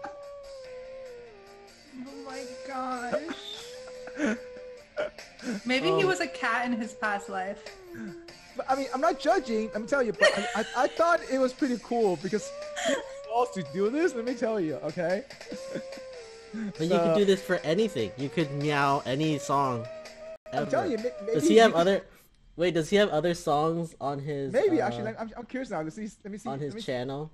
It's called Meowfy, his channel. Maybe let's subscribe to his channel. He has 600 subscribers. So. 600 subscribers. 600 people want to hear him meow to everything. Well, first of all, how did you find this? Like, what were you just like looking up Pokemon or like cat? Yeah, you found like what's going on here? How do you find a 600 subscriber channel? It was on Reddit, okay? And I was scrolling the Reddit thing. I'm like, this guy posted it in a Reddit. And I was like, I'm like, oh wow, this guy's got a lot of upvotes. Oh, he does meow to everything. He does meow to meowing everything. to the unknown from Frozen. Hang on, Post Malone one. Here, check this out. Check this Post Malone one. Let me send this. Why is this a thing? I mean, do you, all right? But like, yeah. this is kind of wacky. It's just, I like his facial expressions. He's very expressive. But that's what I'm trying to say. Listen, he has the balls to do this. I wouldn't have the balls to do this. I'm sorry. I just couldn't do it. Anyway, I think that made my Sunday a little bit. So. I like it. A guy I like meowing different songs. Yeah. Your peripheral interests here. Right, yeah. But all right. So jumping back into the conversation. I mean, before we jump into the whole, I guess how people could approach it differently, different methods. So I mean, Robert and I were talking during the break is that at least for current society, from males' perspective, athletes are a little more encouraged to come out to talk about that a little bit more. Like, for example, there's a story about a famous NBA player. I mean, he's still famous. He actually plays for the Cleveland Cavaliers, Kevin Love. It talks about how, how everything built up to him, and then he just hit an episode. And talks about how he now currently handles his anxiety and his depression, and it kind of helped other NBA players to come out a little bit more. Hey, let me send you this link. He wrote this in the Players Tribune, and it's a very interesting. At least for me, it's about anxiety, right? Like he had anxiety and depression, though both. Both anxiety and depression. Well, the thing is that though, at least seeing this encourages younger generation and kids because people look up to him. You know what I mean? He's a famous basketball player. At least this gives a little bit more platform to talk about. Yeah, that's really powerful. Yeah. So even to be honest, Kanye West, right? He talks about that himself as well. Yeah. I think especially he has like one of the biggest platform out there. I think the message in a sense that kind of, and these kind of players, these people who has major platform should encourage a little bit more. At least I've seen that now more the last 5 years. I've seen it ever. Yeah. Like, if I knew, imagine this, if Michael Jordan talked about this. Right. Like, but then at the same time, the stigma behind back in the days, I don't think it would help his reputation though. Yeah. Yeah, I guess in a different time, but like it's good to have people who have a large platform bringing this up as an issue, just so that we can see it more.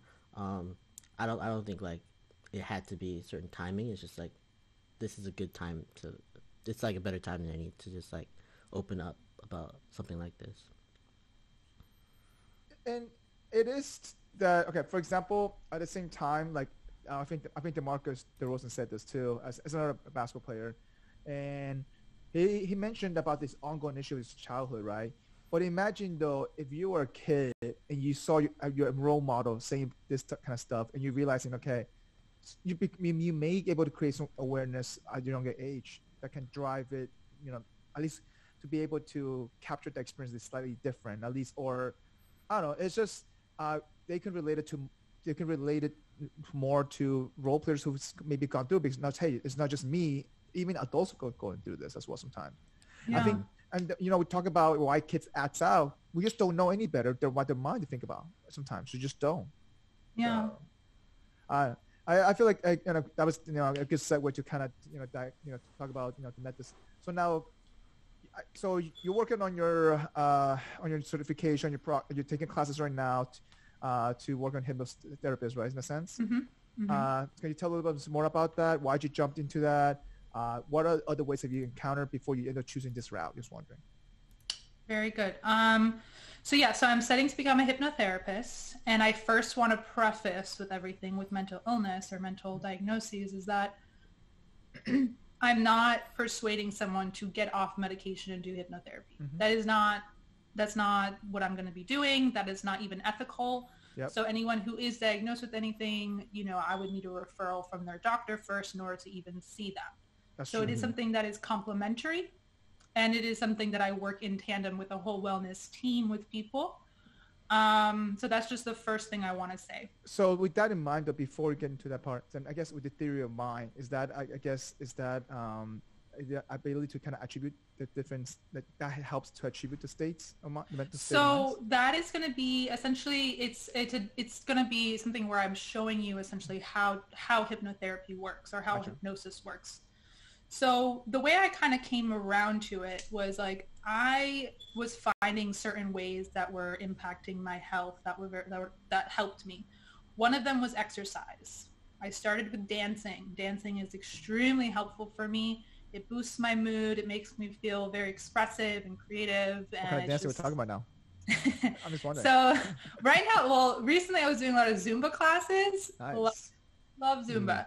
But I did like salsa, bachata. I miss salsa. Let me tell you though. I used to take Beautiful. salsa all the time.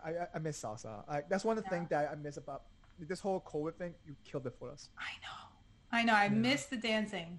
Yeah. And also I took West African dancing, which is for me was a very spiritual dance. Very, very earthy, very beautiful. There are live djembe drummers in the I class. You're actually have a barefoot. friend named Brian Perez. He actually was on the podcast earlier. He plays drums, West African drums and stuff. He plays a lot of I different love drums. it. Yeah. It's really beautiful. So that was something that really was helpful. Nutrition has been a huge impact in my life. And also I wanted to incorporate more of a spiritual aspect. I had read a book a long time ago called Many Lives, Many Masters. And in it, he taught, this is a Western psychiatrist and doctor. I believe he went to Harvard Medical School, practiced Western medicine for over 20 years. And then he stumbled upon hypnotherapy, and he found it to be a very useful tool in healing his clients. Now, this is something I was like, oh, that was the first awareness I had of hypnotherapy. Long story short, I've been on this journey of wanting to be in the realm of mental health, but I didn't know where I would fit. I didn't want to do a traditional route. I wanted to do something alternative. So when I moved to California, in a very roundabout way, I call them God winks, essentially, very, coincidence. I met someone who told me about a hypnosis school. I looked into it, and I did as much research as I could, and I just decided to take the leap of faith and learn it. And it has been the most transformative experience of my life. And it's been really, really cool. So how long is that for? Just wondering, just curious. So it's a year program. Mm-hmm. And essentially it is the Hypnosis Motivation Institute. So it's the best, it's the most, intensive, well, I wouldn't say intensive, but it's the most well-rounded hypnotherapy education that you would get in the whole country. Yeah. So you mentioned that. So what is hypnotherapy? Yeah, I was gonna get into that. Yeah. entail? Yeah, because I was like, you mentioned that it was like almost you need a referral to do that. It's like an add-on, right, in a sense. So because, So can you just a little bit go more into that detail? Well, first of all, we're not licensed professionals. So that's number one. It's important to note. And that's not something I'm going to be advertising myself as. No. So we work with them in a sense. And the way hypnotherapy works is the idea is that we are empowering people to use the power of their subconscious mind to create changes, like habits that they want to break, habits they want to form, feelings of self-confidence, self-worth, breaking a pattern of overeating or smoking cessation. And this is a very niche thing, because if you think about it, if you go to a doctor, they're going to tell you, okay, you need to quit smoking in order for you to get your health better. But there's no one who is trained in how to help you quit smoking.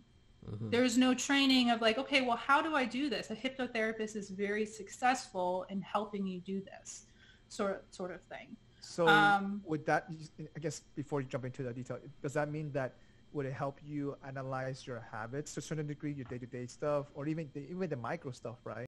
Because little things like that can break or change some habits. I mean, from at least personally me, when I read Power of Habits, it's a book about habits itself by Charles Duhigg. I think that... I read it. It's very good. Yeah. That alone made me change certain habits by changing the little things. Yeah. I read that twice. I recommended a few books to a few friends of mine, and like they all found it very helpful. Okay, listen. Some of the stuff is common sense, but sometimes common sense doesn't kick in until you read it. Mm-hmm. Yeah. Yeah. Well, also, so this kind of goes into the idea of conscious thinking and unconscious thinking, right? Mm-hmm. So a lot of times we could read a whole bunch of self-help books and we're like, yeah, I get it. Like, this makes so much sense. And then you find you just don't do those things. You just keep overeating, or you keep like not working out, or whatever the case is, right? Yep. That's because we function, like most of our decision making comes from our subconscious mind. So I guess this is what I'm kind of gonna show you what's called the theory of mind, essentially. Yep. So you say most of decisions comes from our conscious mind. Okay. So I'll explain more what that means. So wait, imagine you say subconscious or conscious? Sorry. Subconscious. Subconscious. Okay. Yeah. So imagine this is your mind, right? So when we're born with what's called the primitive mind. So everyone has two automatic reactions to stimuli. So that's either fight or flight, right? Mm-hmm. So you see a saber-toothed lion and you go into flight, into action, right? So this is anxiety inducing. Another one is flight. Let's say you get so overwhelmed by stimuli, you just freeze, essentially, and that's what depression is, you just kind of freeze. Now, let's say from 0 to 8. Flight is freezing? I thought flight was like running away. Flight, like no, it's fight. Or run away or freeze essentially. Oh, yeah, okay. Fight or flight. So run away, like kind of like stop. If that makes any sense. Yeah. You can use flight as well as freeze. Yeah. Okay. So from 0 to 8, you create what are called known associations. So let's say someone has a really positive experience with a dog when they're young. You know, when you see dogs, you have a good experience. Let's say you have a really good experience with hugs and kisses from your parents. You really like chocolate, all these sorts of things. But then you create negative associations. Let's say you hate kale. You don't like sushi. You don't like kale. You don't like any of these sorts of things. You create all these negative associations. So from like around 9, we create what's called our critical mind. So this acts as a filter from our conscious mind. So from our conscious mind, we have logic, reasoning, willpower, analysis, this sort of thing, right? So this is essentially, we have about 12% of our brain power is from our conscious mind. So it's our everyday awake thinking 12% mind. only? Yeah. So the rest of it is our unconscious, subconscious kind of 12% only is conscious? Right. So we have a motivation in our conscious mind to stop something or create something, but we have the motivation from our subconscious mind to create the same patterns and known beliefs that we already know. So let's say you want to create a new belief, right? Like, okay, well, I want to quit smoking, but you have all of these positive associations with smoking. It helps you reduce stress. It helps you relieve all of these sorts of things. And if your critical mind it basically acts as a bouncer, if you will, essentially, kind of, if it doesn't match this, it'll kick it right out. So you can read as many books as you want, but if you don't get your unconscious, your subconscious on board, this is when you create real change. And so the idea is with hypnosis, we get you into that very calm and very relaxed state. And people are very, we use the word suggestible. We're more suggestible to our own language, essentially. So we ask you, what is it that you want to achieve? How does that look like? And we basically, in a very creative way, tell that to your subconscious when you're in this very suggestible state. And that is where real change happens. So wait, go back to that drawing for a second. So yeah. So you're saying that you like my artistry here?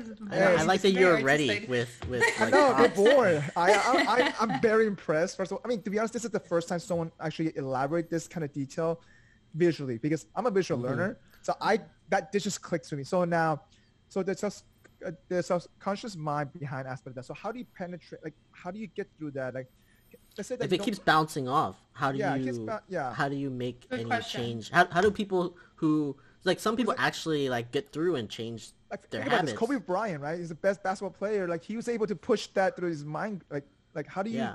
Because you have this motivation, right? But how do you do that yourself without any, I guess, help? So one of the ways is to do it is through hypnosis. So hypnosis bypasses this critical mind and it creates new known associations. Okay. So something that's very interesting about the mind, it doesn't know the difference between like reality and fiction, essentially. So if you keep creating positive known, like visualization, that's why you hear visualization is so important. Yeah. If you keep visualizing in this state what it's going to feel like, and you attach a feeling to that, what that is, you're creating more known associations for your subconscious.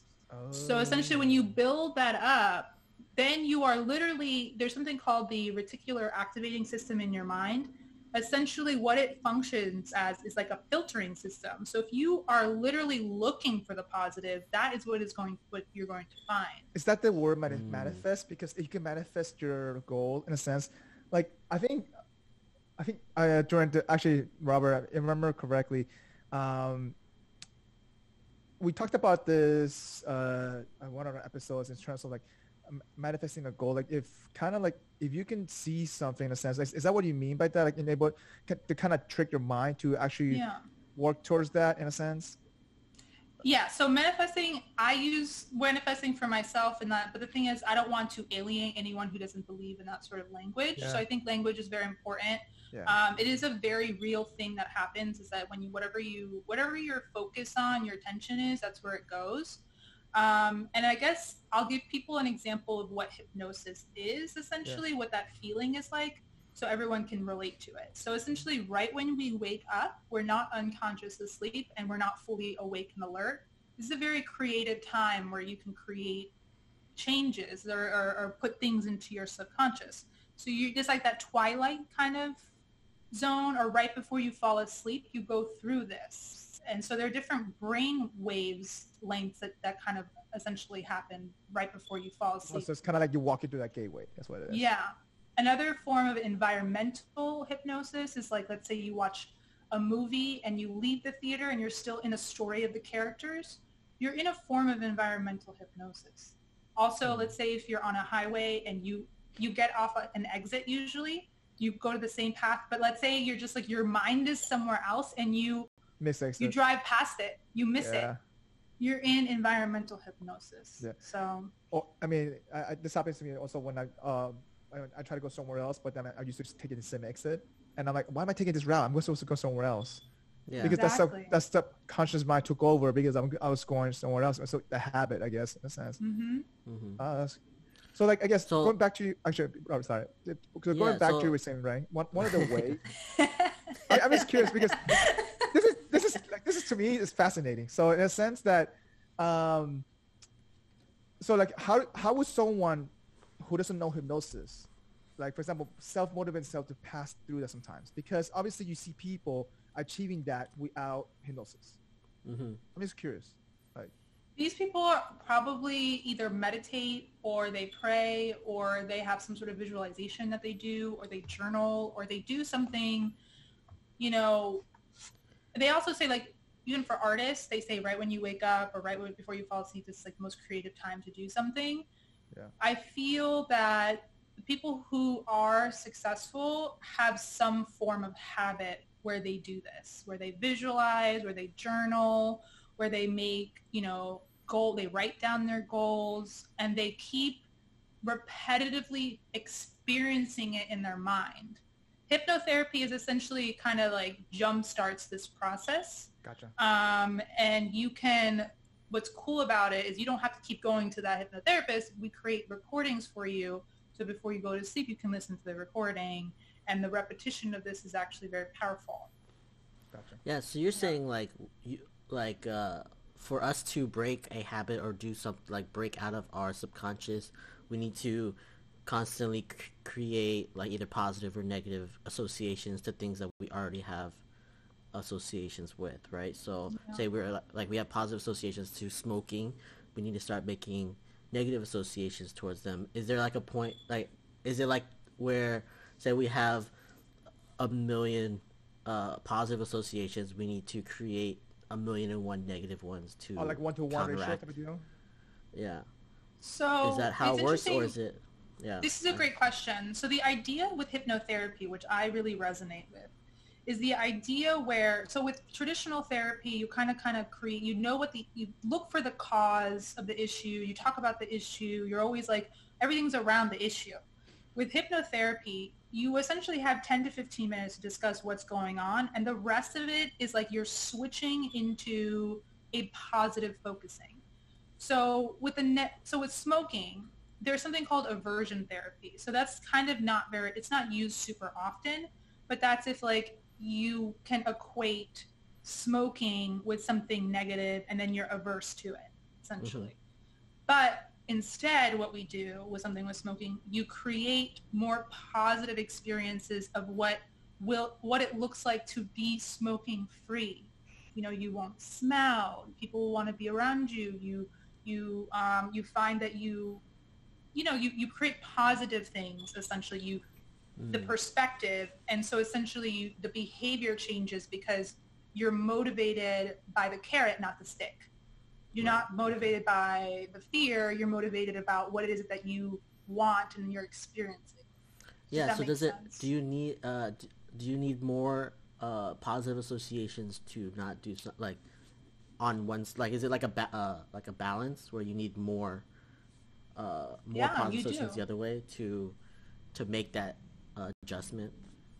Yeah, that's why with repetition and the thing is, you do need more positive experiences with something. But the thing is, it's not really relative to time. So some people could just go to a hypnotherapist's office and they have one hypnotherapy session and they're good and they feel great. And Really? they like their issue is pretty much resolved and they don't feel like they need to go back. It depends on what the issue is. And it's like, the thing is, it's about really connecting to whatever the positive experience that you want. So it sounds like if you get the hang of this, you can actually technically eventually explore your mind and expand it. To be honest, and Yeah. even try to, I guess, improve your memories behind, like, because eventually you tap into your memories as well, because you're visualizing that you technically tap into potentially having the ability to even expand beyond what you could probably spend, because you're at the end you're exercising it, right? You keep exercising it, you become more aware of it, and you build in that, I guess, that habit that you can enter it to a certain degree. That's what it sounds like. So that means is this why sometimes some people maybe have the ability to actually remember a lot more stuff? Do you think? So I do want to mention another thing, because you asked, can we do this ourselves? Another thing I didn't mention was there is something called self-hypnosis. So essentially, we could teach you, a hypnotherapist could teach you how to administer self-hypnosis. You can put yourself in, essentially. So that is a tool that you could do. And you can get yourself out of it? Yes, and you get yourself out of it.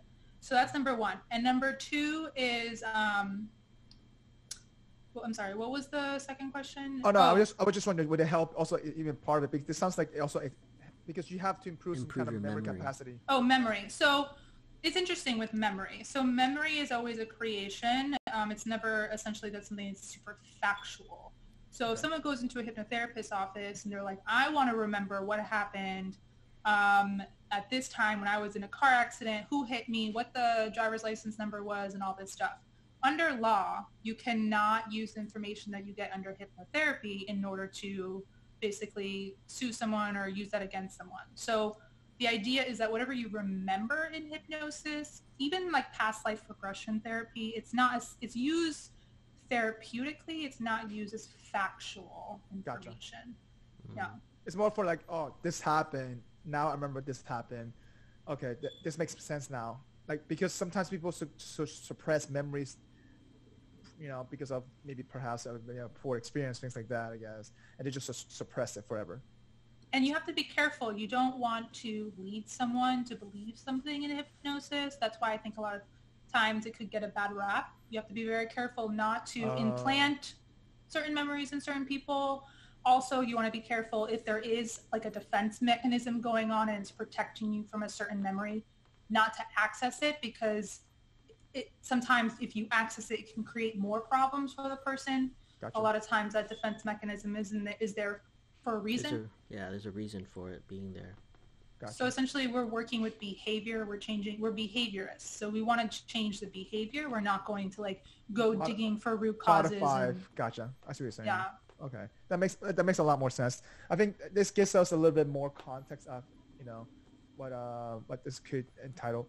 So now, but do you think though with this method, can it also help improve capacity of memory? Just wondering. Is it yeah, I think so.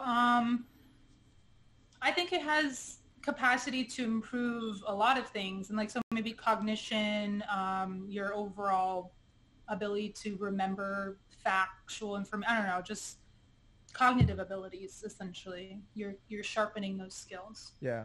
I have a list here of 146 ways hypnotherapy could help. Really? Nice. Yeah, so I can actually share this with you guys. You guys can share it on the YouTube. Yeah. So what are the top 10? Just top 10 right there. So this goes by alphabetical order, but I'll read off a few of them. There's give me all the A's, please. Oh my god. I only want Z's. Yeah, I only want Z's. So it could help with writer's block, weight loss, test anxiety, study habits, self-control, PTSD, rejection, lack of ambition, guilt or frustration, any kind of fears or phobias. Like that's if someone has a fear of flying or a fear of heights, these things. Also fear of loss, mistrust, and also it helps with relationship issues. We work in a framework of it's called emo and fizz. That can be a whole other thing, but essentially we help with relationships and how people relate to others. That's crazy. Also, writing blog?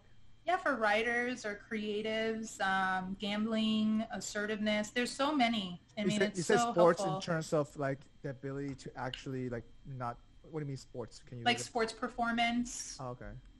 Like visualizing the ball going into the hoop, career success, all those sorts of things. Yeah, that's great.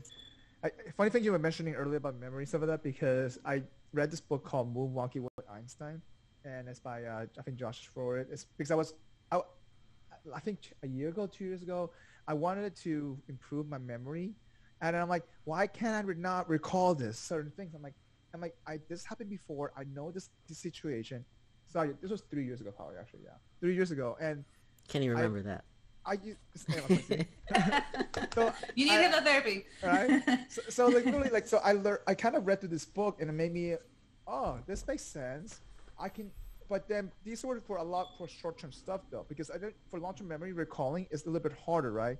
But then I realized, you know what, I need ways of figuring out how to even expand my current memory to expand certain things to actually retain it, because there's some things I need to use in my job profession, whatever it is, that I need to be able to, recall, at least know what to look at. And so if I don't use it, I want to be able to at least, one of the things that if you don't use something oftenly, you tend to forget about it, or it's stored somewhere back in your mind, right? So I want to be able to kind of recall that in a sense. So this book talks about how they are able to visualize like a house, how if you associations to a lot of things, and it's a crazy interesting book. But for me, it was like that just reading that book kind of helped me realize, oh wow, there's a whole nother world up there that I didn't even aware of. I didn't know I could improve my memories. I did not know that I could improve my breaking my habits down to the simple details and then rebuilding it to certain things by doing certain things. I didn't know that. So yeah, and memory is on the list, by the way, of how it might help you. Yeah. So what is the success rate of like hypnotherapy? Yeah, it's an interesting question. I just know from I haven't seen clients yet, so I can't tell you verbatim like what my success rate is with people. But I know with me, it has definitely created a positive impact in my life. When it comes to terms of just overall wellness and overall healing, I find it very, very powerful. I do find a lot of people are able to quit smoking through hypnotherapy. If you ask some people, they'll even say, oh, my so-and-so went to a hypnotherapist and was able to quit smoking or lose weight or all these sorts of things. Also, there are a lot of studies done, like even with cancer patients or people who are undergoing extreme medical processes like chemotherapy or surgery. People who do hypnosis before the surgery end up needing less anesthesia and also have a better recovery time. So these are proven like ways that people, so recover. I guess who introduced you to this, Mr. Wondering? Like, was it because of the therapist you were seeing? Is that what happened? Who introduced me to hypnotherapy? Yeah, makes sense. Well, essentially, like I had said, like the book Many Lives, Many Masters by Dr. Brian Weiss was the first time I ever heard of hypnotherapy. Oh, so you didn't? So it wasn't by a therapist that actually did this to you. You actually went. You actually seeked out. I sought it out. Yeah. So earlier I was explaining, like I read that book, and then I was looking for alternative ways of healing. I was interested in alternative ways. I didn't know exactly how I wanted to go into this kind of mental health arena. Yep. And then I found someone who knew about this hypnosis school. I did my research, experienced it, and was like, I want to do it. Got it. Yeah. So now you mentioned earlier that obviously this is complementary, and so now what is I guess this is kind of plays into a role, to almost, it's not even a holistic thing, to be honest. It doesn't view as a holistic thing because there's real science behind this, right? So now what is the difference that separates this between a holistic lifestyle in a sense? Like, I'm just wondering, like, I mean, it's kind of hard to distinguish that, at least from a person who's not familiar with both of them, to be honest. I mean, it does encourage you to live a holistic lifestyle. For instance, like we encourage you to get enough sleep. We encourage you to essentially eat proper meals at proper times, so your blood sugar doesn't go down or go up. Encourages you to exercise, encourages you to have a better sense of self-worth and self-esteem and confidence, and also encourages you to have a sense of power within, like the power of your own mind and how that connects with your body. Essentially, it's a mind body, and how you can create chemical differences in your body by your thoughts alone. This is a thought called epigenetics, work by Dr. Bruce Lipton and Dr. Joe Dispenza discuss a lot of this as well. So it's part of the holistic lifestyle. So it is part of it, you're saying? Okay. Yeah. So for a person who's, I guess, who's new to this, right? So like when you were learning through this process, did it shock you or no? Or you were like, oh, this is pretty much, okay, this is what I was expecting. This is going to, I'm just wondering. It makes sense, you know what I mean? I always had a feeling, about it. It was always kind of like, I feel like nobody really goes to hypnotherapy or to the career path of hypnotherapy without like a feeling that it really does work and exist and that it, changes people. But I was pleasantly surprised at the feeling of it and how, learning that everyone is hypnotizable and just the process of it itself. Yeah. If that really answers your question, I'm not sure. No, yeah, because at least from the sound of it, it sounds like, this clicked with you right away, right? Yeah. So you were not really shocked about it. No. Yeah. So. No. Huh. Yeah, I mean, so you mentioned your different reasons of seeing a hypnotherapist, right? I guess if you let's say that you want to give someone I'm not asking you to give an advice, but like let's say that do you think like this, especially in this kind of time, right? I feel like with so much going on, so much information going on, so much events going on, like that, just having that, but now you cannot sit in front of somebody to do this. Like, do you think this is capable of doing it via online? Do you think this is capable of doing it, through a screen like this? I'm just wondering. Absolutely. So that is the really cool thing, is that I've actually been able to practice with people via Zoom, and people are seeing clients via Zoom. So you are able to administer hypnosis and go under hypnosis via technology. So you can see people halfway around the world, someone in another state, another city. It doesn't matter. It's just as effective, which is the cool thing, is that it opens up this whole new world, that people weren't technically open to before. So you can have a virtual practice. Well, aren't you? I have a question. Okay. I have a question. So you're so this whole like hypnotherapy, you're putting someone under hypnosis, and it's just like a different state of mind type of thing. But can they get out of it whenever they want, or is it? Yes. Yes. Can. So when you are in hypnosis, you are in control. You can hear other noises. You know what's going on. You are able to get up. All of these sorts of things. But you'll find that you're so comfortable and relaxed that you're not going to want to. So that is essentially like the experience. So sometimes people are afraid, like, oh my gosh, am I going to say or do something that I don't want to do? Or no, that's not the case. Like, you are completely in control. You can get up, you can say and do whatever it is that you want. That has no bearing on anything. Yeah, you're just highly suggestible, right? In that state of mind, where like you'll hear stuff more. Okay, yeah, go ahead. No. I mean, with first timers, right, who's doing that kind of stuff, especially though, I think environment's a big deal. That's just why for me, like doing it online, isn't that kind of hard to control the environments, I guess?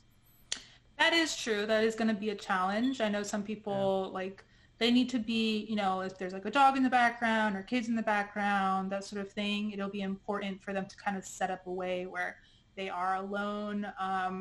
well, I mean, maybe the children can be in another room for a short period of time, or have your partner take care of, the dog or the baby or whatever the case is.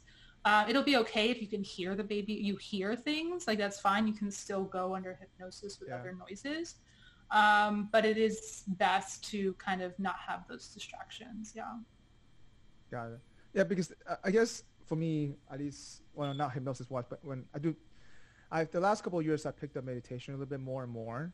So when I do it, I could do it in front of the ocean, right? Hearing all the noise and stuff like that. Or I could do it very quietly, but I cannot do it with people's footsteps for some reason. It's like interesting, really weird. People running like in the background. but I can hear. But for me, I just find it disturbing. But I'm okay with hearing the water or the wind. But yeah, I don't know. It's kind of weird. I'm just saying, just environment-wise, at least for meditation, perhaps. I mean, and I feel like with hypnosis, it takes a little bit more focus. That's why. Yeah, you're going to want to find a comfortable place to lay down. You're going to want to find a place where, you're able to maybe dim the lights a little bit, or a place where you're a little bit separate from the rest of the either apartment or home. So, yeah, and we kind of set you up in that way to prepare you before you have the session. Gotcha. And how long usually do these sessions last? I was wondering. 50 minutes. Oh, that's it? Mm-hmm. That's pretty short. You're usually under hypnosis about 15, 20 minutes max. And I guess every session there's a different goal, I guess, obviously, like to kind of like, or sometimes like, it's 15, 20 minutes. It doesn't sound very long time. Is that a lot? I mean, I'm sorry, I'm just wondering like. So I feel like that's just like the average attention span, I guess, or that's all you really kind of need. And also you'll find like when you're in hypnosis, it might feel like a lot longer when you're in it, or it might feel a lot shorter. And like everyone experiences it differently, essentially. So some people will like, feel really calm and relaxed. Some people might not feel anything at all. Some people might, I don't know, just wake up feeling completely refreshed as if they slept for 8 hours. Like it, yeah.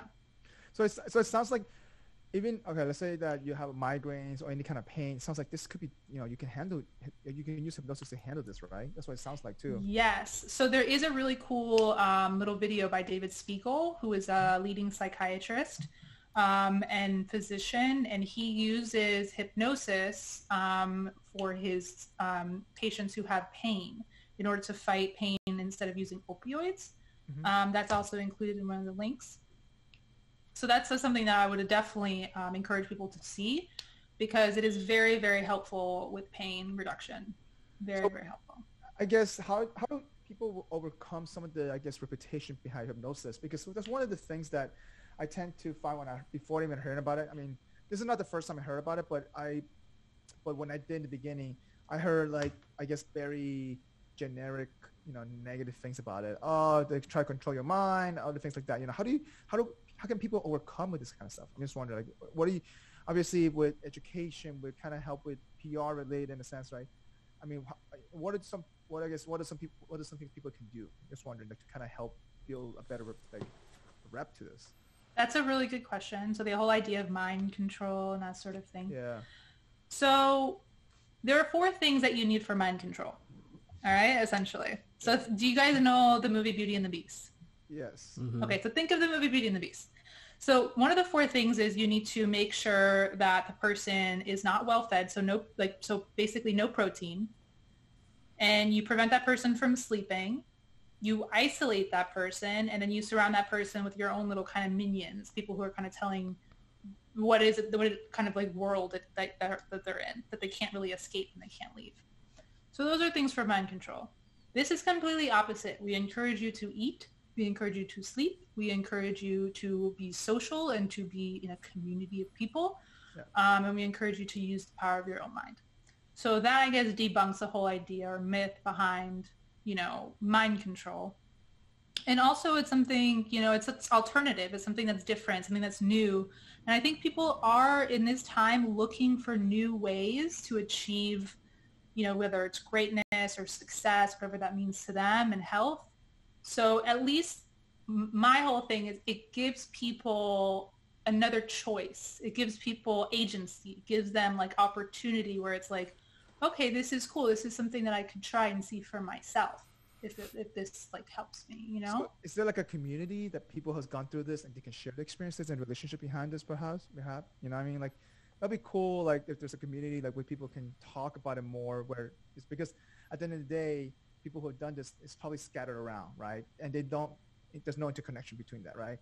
Because obviously probably because due to patient's confidentiality, they're not going to share that around. They're not going to. Right. So imagine if there was a community that actually brought people together to kind of share the experiences behind this. Is there like a subreddit? That is a good idea. That is a good idea. I know in the health and wellness community, it is something that's like up and coming or emerging. There is a really well-known hypnotherapist named Marissa Peer. I don't know if you've ever heard of her. She kind of does this sort of thing in England. She has her own kind of school and community of people. But I think it's important to, start making a mark in the health and wellness community. And then from there, start, incorporating it more in the medical scene, like Dr. David Spiegel, who does it, and people who I think that are the authorities or socially accepted authorities within that realm. Once they start learning about it and then using it, that is when I think it's going to open people's minds to using it and seeing the transformative ways and modalities transformative ways of using it. You know what I mean? Yeah. You're also saying that that like hypnotherapists aren't certified and stuff. Do you think a certification would help bring validation to the practice? To the method? Yeah. We are certified. We're not licensed. There's no licensure for a hypnotherapist. Like a professional license, like you need a real estate license to run to do a real estate. You're saying like that? Yeah, and there's actually positive things for it not to be licensed, because a lot of times a licensing process has a board, and in order for a board, you need to have like certain it essentially makes it either harder to become that, or there are more rules and regulations as to less freedom as opposed to what you can and cannot do. So I think there is actually a positive to not being licensed specifically, but there is a certification process. And yes, there are hypnotherapists out there who go to like a week certification sort of thing, but I don't feel like they know enough about hypnotherapy at that point to administer it properly. So I think it's important. It's going to be an ongoing, sort of education. I think it will evolve eventually to become more of a standard thing. Are doctors do they refer people to hypnotherapy often? Because you don't really hear about it too much, right? Well, I wouldn't say refer. You can ask people for basically allow just the doctor being okay with them seeing their patient seeing a hypnotherapist, stating that it's not going to interfere with whatever they're doing. It's not going to replace it. It's not going to replace it, but it's not going to interfere. So I don't hear a lot of people who refer them, unless they're like a dentist and you have a dentist who has a patient who cannot take any kind of anesthesia, but they need some sort of dental work. Then they'll be like, okay, maybe this person needs some hypnotherapy. How about psychiatrists though? I'm sure psychiatrists do some roles though. I haven't experienced that. Really? Yeah. So do you think like the licensing would help? Like that's what I was saying. Drive more validation so that people will push give this as an alternative versus not give them their choice, right? Not even offering it. Yeah. I don't think so, because I think it's actually protected in a sense. Like you don't have this industrial kind of complex that's behind it or driving it. And I think it's kind of good that it's separate from all these sorts of things right now. I don't think it has to do with validation as much as it just actual education on what it is. It's not brain surgery. It's not something that is super complicated. It's really something that is just really very simple and very, But I think what Rob is trying to say is that not necessarily from solely from validation standpoint and credibility. It's more like having a set minimum standard. Hey, if you want to do this, you got to take at least a year, of course, to get this kind of license. So that way, it's at least standard across the board, minimum requirement. So you just mentioned, right, the 1 week versus a year thing. Some people are just not ready. And for me, I guess I'm new to this. If I'm seeking this, how would I even know you took a year versus a week of training, right, to get this certification? I would never know that. And so I think having that kind of license, in a sense, it builds that minimum standard, which is pretty high probably, and that way it gives a little more confidence for your future consumers. Yeah, it gives it, yeah. So then people would actually think of it as an option versus like right now, like, and it would get more mainstream because of that. Like you would see this as, oh, you could do these type of different things, right? Well, we are assuming based on this conversation that people don't see it as valid, and I beg to differ. I think a lot of people do see it as something that is actually very credible and something that is very, you know what I mean? Like I just feel like if I talk to I don't know, like even before this conversation, I don't really think I knew it as an option, right? Like I don't know what it's used for. I didn't know like how it could help, or like that it was one of the things that I could do to help me. So just getting it into like the broader like a broader audience, right. In a sense, so right? That is, I guess, a different avenue. It's like, yeah, there needs to be more coverage on it. There needs to be more education on it. There needs to be more awareness about it. And I think that is going to be a part of like one of my goals is to actually like broadcast this opportunity to people, because it shouldn't be something that's so like niche and so like only people in like a fringe part of like California really know about this sort of thing, you know, like it should be something that most people should, you know, because, you know, in ancient times or in older times, you have people have learned and know all of these sorts of like self-healing sorts of ways, energy healing or processes of doing that. And I feel like we've lost touch with a lot of this magic essentially. And this is a way of reincorporating it into our society. And I don't think licensing has too much to do with getting that to that place. I think it has more to do with more hypnotherapists, more people that are healed, more people that are just kind of aware and know about it, have people talk, have like celebrities talk on it, just essentially like use the same way that people know about mental illness. You have celebrities saying, I have this mental illness. You have celebrities or you have people in power or whatever, basically talking about, hey, hypnotherapy is something that is actually very useful and helpful. And if there is a licensing process, I think we'd have to be very critical and very aware of what that really means for the practice and to make sure that the hypnotherapists are protected and that the people, and essentially the same modality is kept and not kind of bastardized in order to create some sort of like false sense of I don't know, credibility, I guess. If that Well, makes sense. even the certification, right? Having that standardized across board, it kind of helps, just because it will make, at least for me, let's say that if I ever want to see a hypnotherapist, it's like, okay, oh, she didn't take that 1 week course to get certified. I trust the one with the 1 year one better, you know? Like, you know what I'm saying? Well, like, they will tell you where they got their course, and you can always look up what course that they took.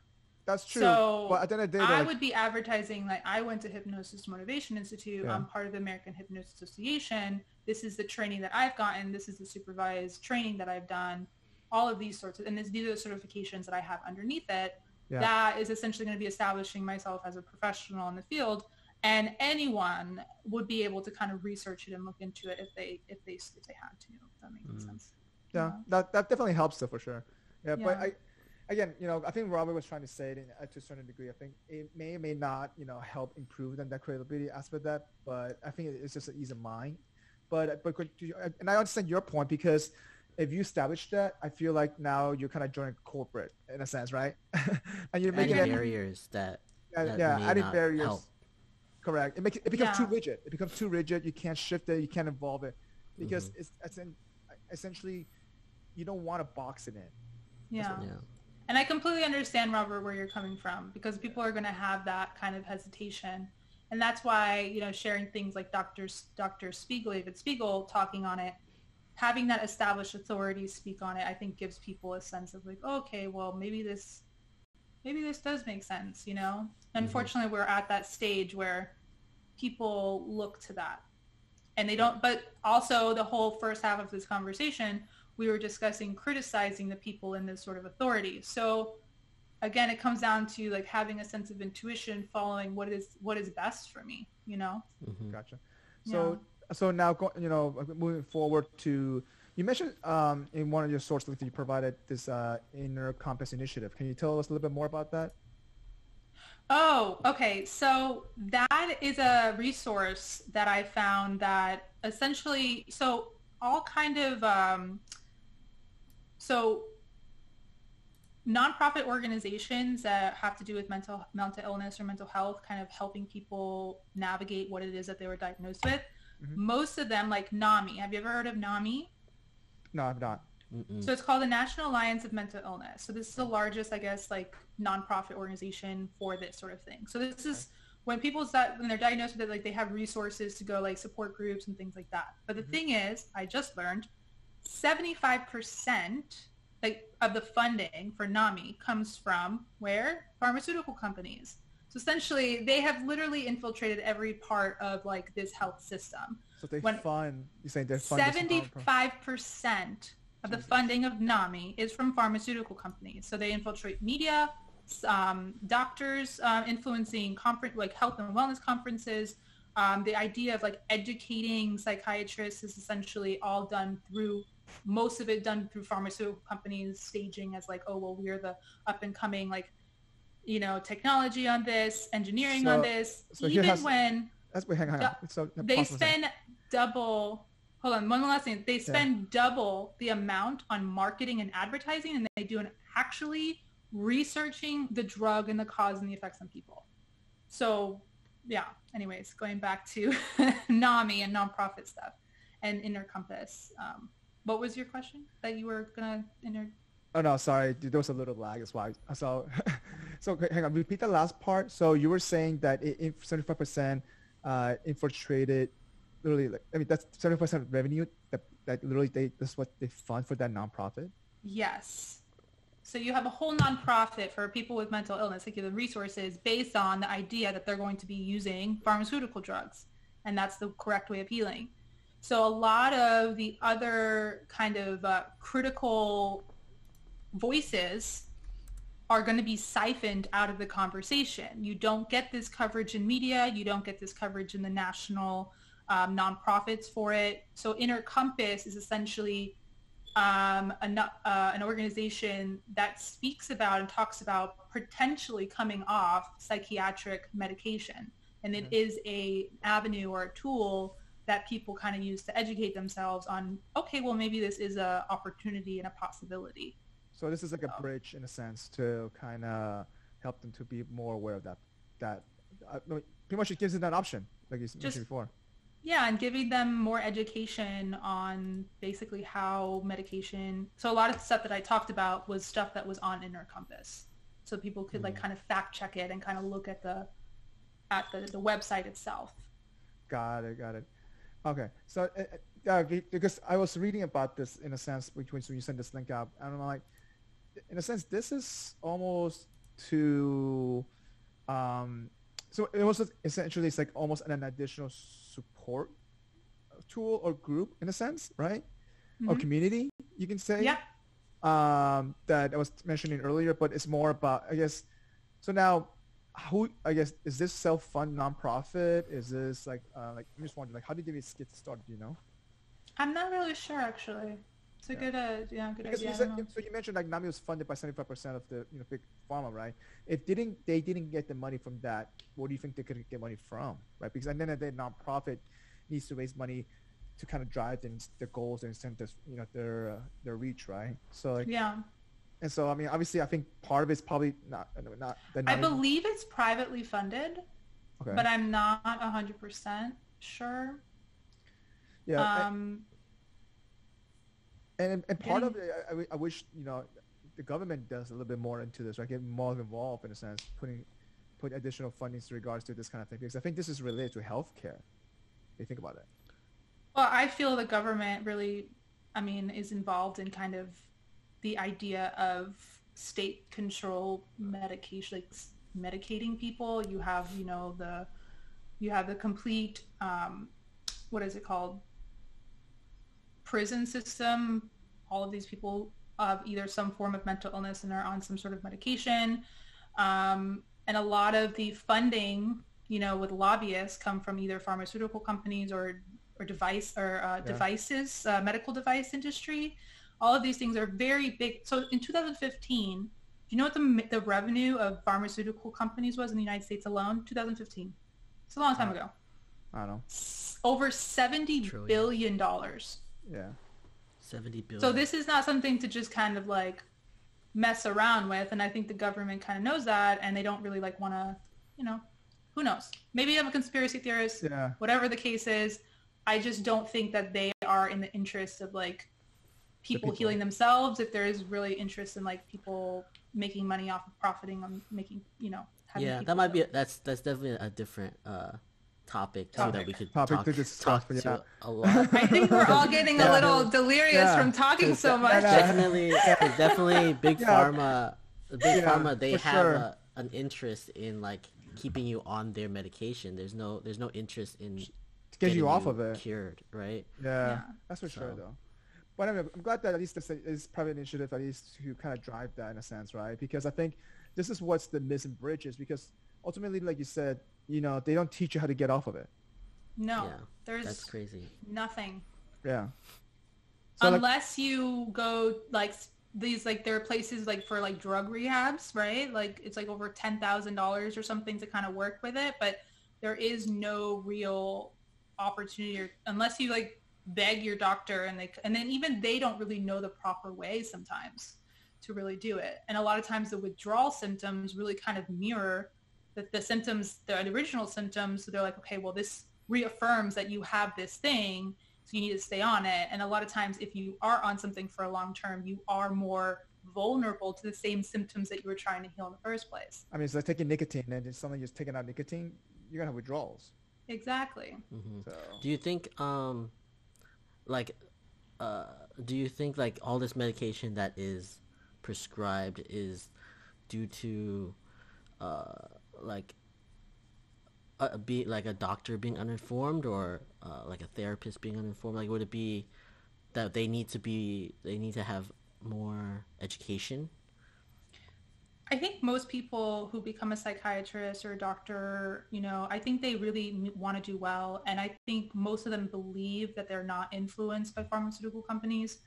So I feel like their interest is more of like they want to do right by their clients. Mm-hmm. But also if they're going to get paid for the work that they do, they have to medically diagnose someone with something from the DSM so all of this kind of like... But it's also like how do you give someone 7 different types of medication and think that that's helping? Okay. That's helpful, yeah. Yeah, I have no idea. Like, see, that seems like counterintuitive. Conflict, right? I had a feeling. I felt like it felt like a crime. It felt like it was out of my control. I felt, it was something that violated my interests, and mm-hmm. and it felt like a wrong that I had to make right. So it affected years of progress after that, Yeah, I don't know how to, what we can do to fix something like that. That seems such a basic thing that you wouldn't give someone ridiculous amounts of medication. At the end of the day, it's not like you said, you're almost treated like a kid. You're not the independent adult that you should be treated like, mm-hmm. because you don't have the right conscious mind, in a sense, to do that. That's what that's what it sounds like. And how would you even go about that to kind of like, I mean, for example, like when your parent, how do you, I guess family related to, in a sense, if you don't have to share it, but how do your family reacted to that? The way they're able to help out a little bit? Like, for example, I think family support to a certain degree could help though, right? See, the thing is, a lot of people who do suffer these sort of unusual behaviors a lot of times come from families or pasts that are a little bit more difficult, and relationships that are more challenging. Gotcha. So I know that my family tried to help in the way that they could, but I didn't get the support that I necessarily needed.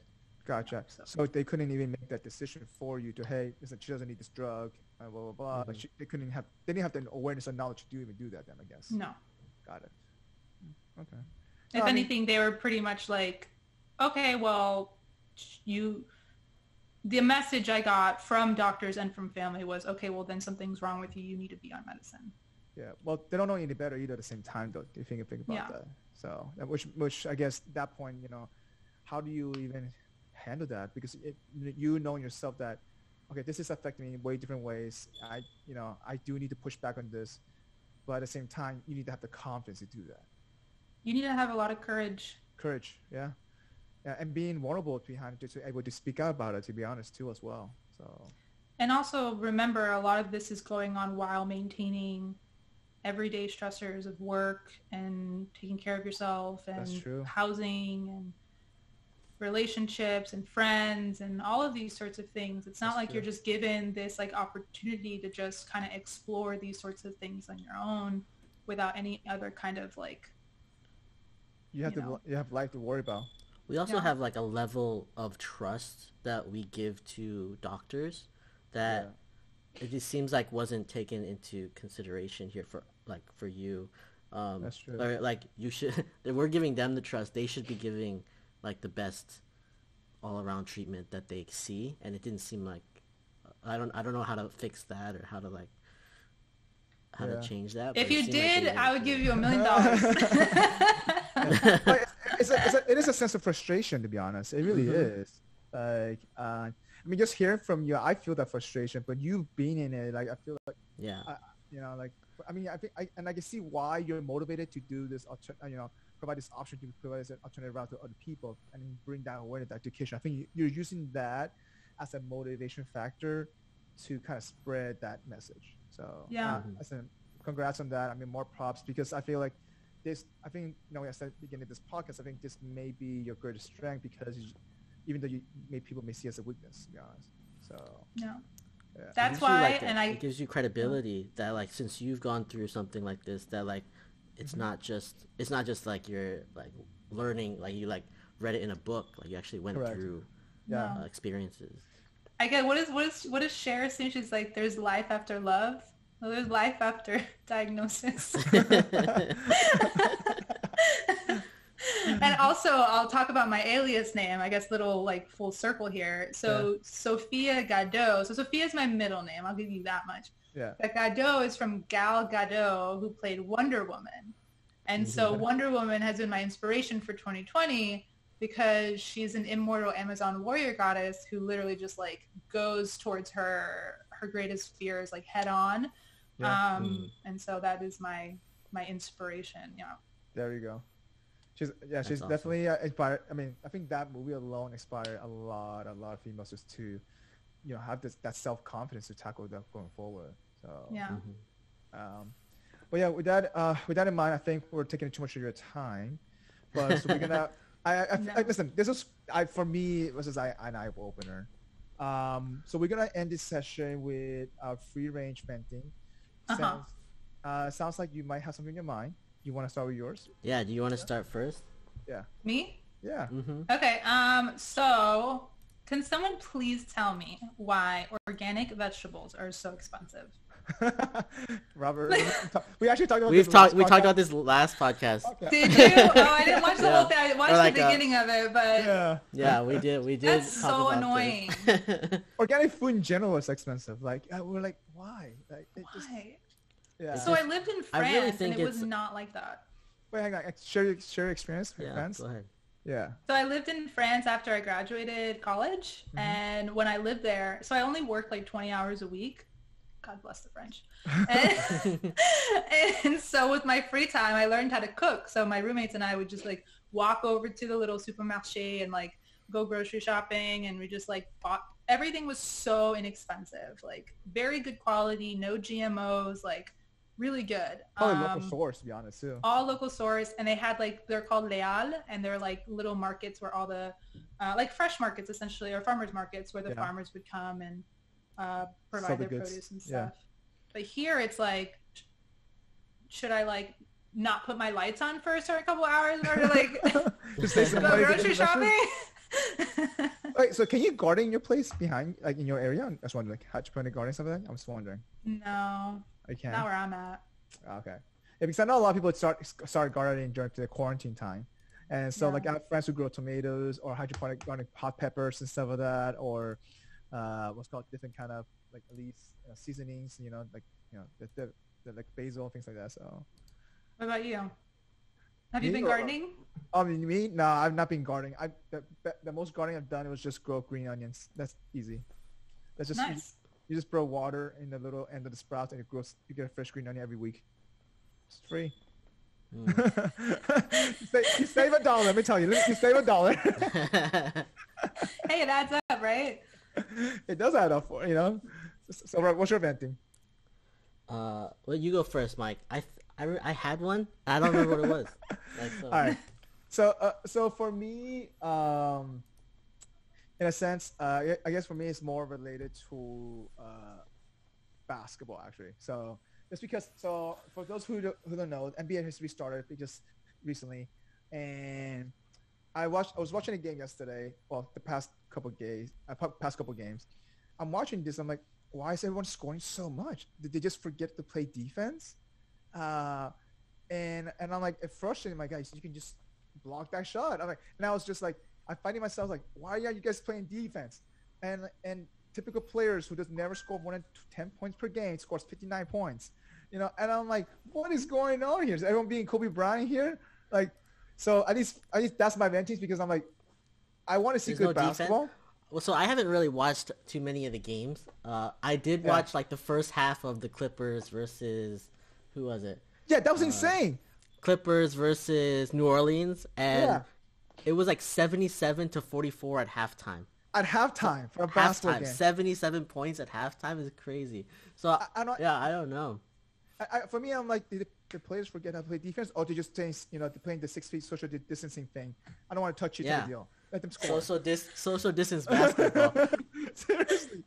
Do you think that it feels more like a exhibition, like all-star type of game? That's what it feels like. I think the Clippers scored 16 3-pointers in the first half. 16, something like that. Something ridiculous. Anyway, that's my little rant, but it's not related to the real life. But it's just that I'm like, so for at least my perspective is that I miss sports a lot, just because it's something that I look forward to escape, and so having basketball coming back is actually kind of nice, but however though, like seeing bad quality basketball kind of makes me angry, I guess you could say. I guess it's just quite an irony. It's like 6 foot social distancing contact sport, right? Like it's and I'm like, you guys are truly not playing defense, huh? I'm like, all right. Or maybe players are they were just eager to get back. They decide to do their best now. They're just they're going all out. I only have 8 games left. I gotta go all out. I gotta do I don't know. I don't know. There's got to be some level of that. Like if they're doing that, there's also like a good level of defense that's going on as well. So it feels like that shouldn't affect the quality. I don't know. I'm just saying. Okay, they're playing good quality basketball in terms of offense. I guess let me tell you that. All right. So I don't think I have one. I had one and I just don't remember what I had. I wrote it down. I don't even know where I wrote it down. All right, it's fine. So no worries. It's cool. Well, I think it's okay. Your life is just so amazing. We don't have to vent every time. All right. Yeah, that's right. Well, Sophia, listen, we appreciate having you on. Is there anything you want to plug in, take away, some recommendation for people to take a look at, the videos, things like that? I recommend people checking out the links, on the bottom that I provided. I think it's really, insightful. I appreciate everyone who's watched and who's made it to this point, and I appreciate you guys for having me on the show. So no, we appreciate you sharing your journey, your experience. I think for many of us, it's definitely an eye opener. And I think this is just the beginning, and we'll love to have you back on, to talk about many other topics. I'm sure Big Pharma is one of them. So yeah. Well, listen, thanks everybody for listening, watching us. Until next time, we'll see you then. Okay, appreciate it. All right, see ya. Bye. Peace. Thanks for joining us for this episode of the Gluten-Free Organic Thoughts podcast. As always, we appreciate you. If you are watching us on YouTube, please don't forget to subscribe to our channel, like this episode, and leave us a comment. If you are listening to us, please leave us your honest review on your preferred podcast listening platform. And as always, you can find us on social media at Facebook, Instagram, and Twitter at GFOT Thoughts. Drop a comment and give us some feedback. We would love to hear from you. Until next time, see you then.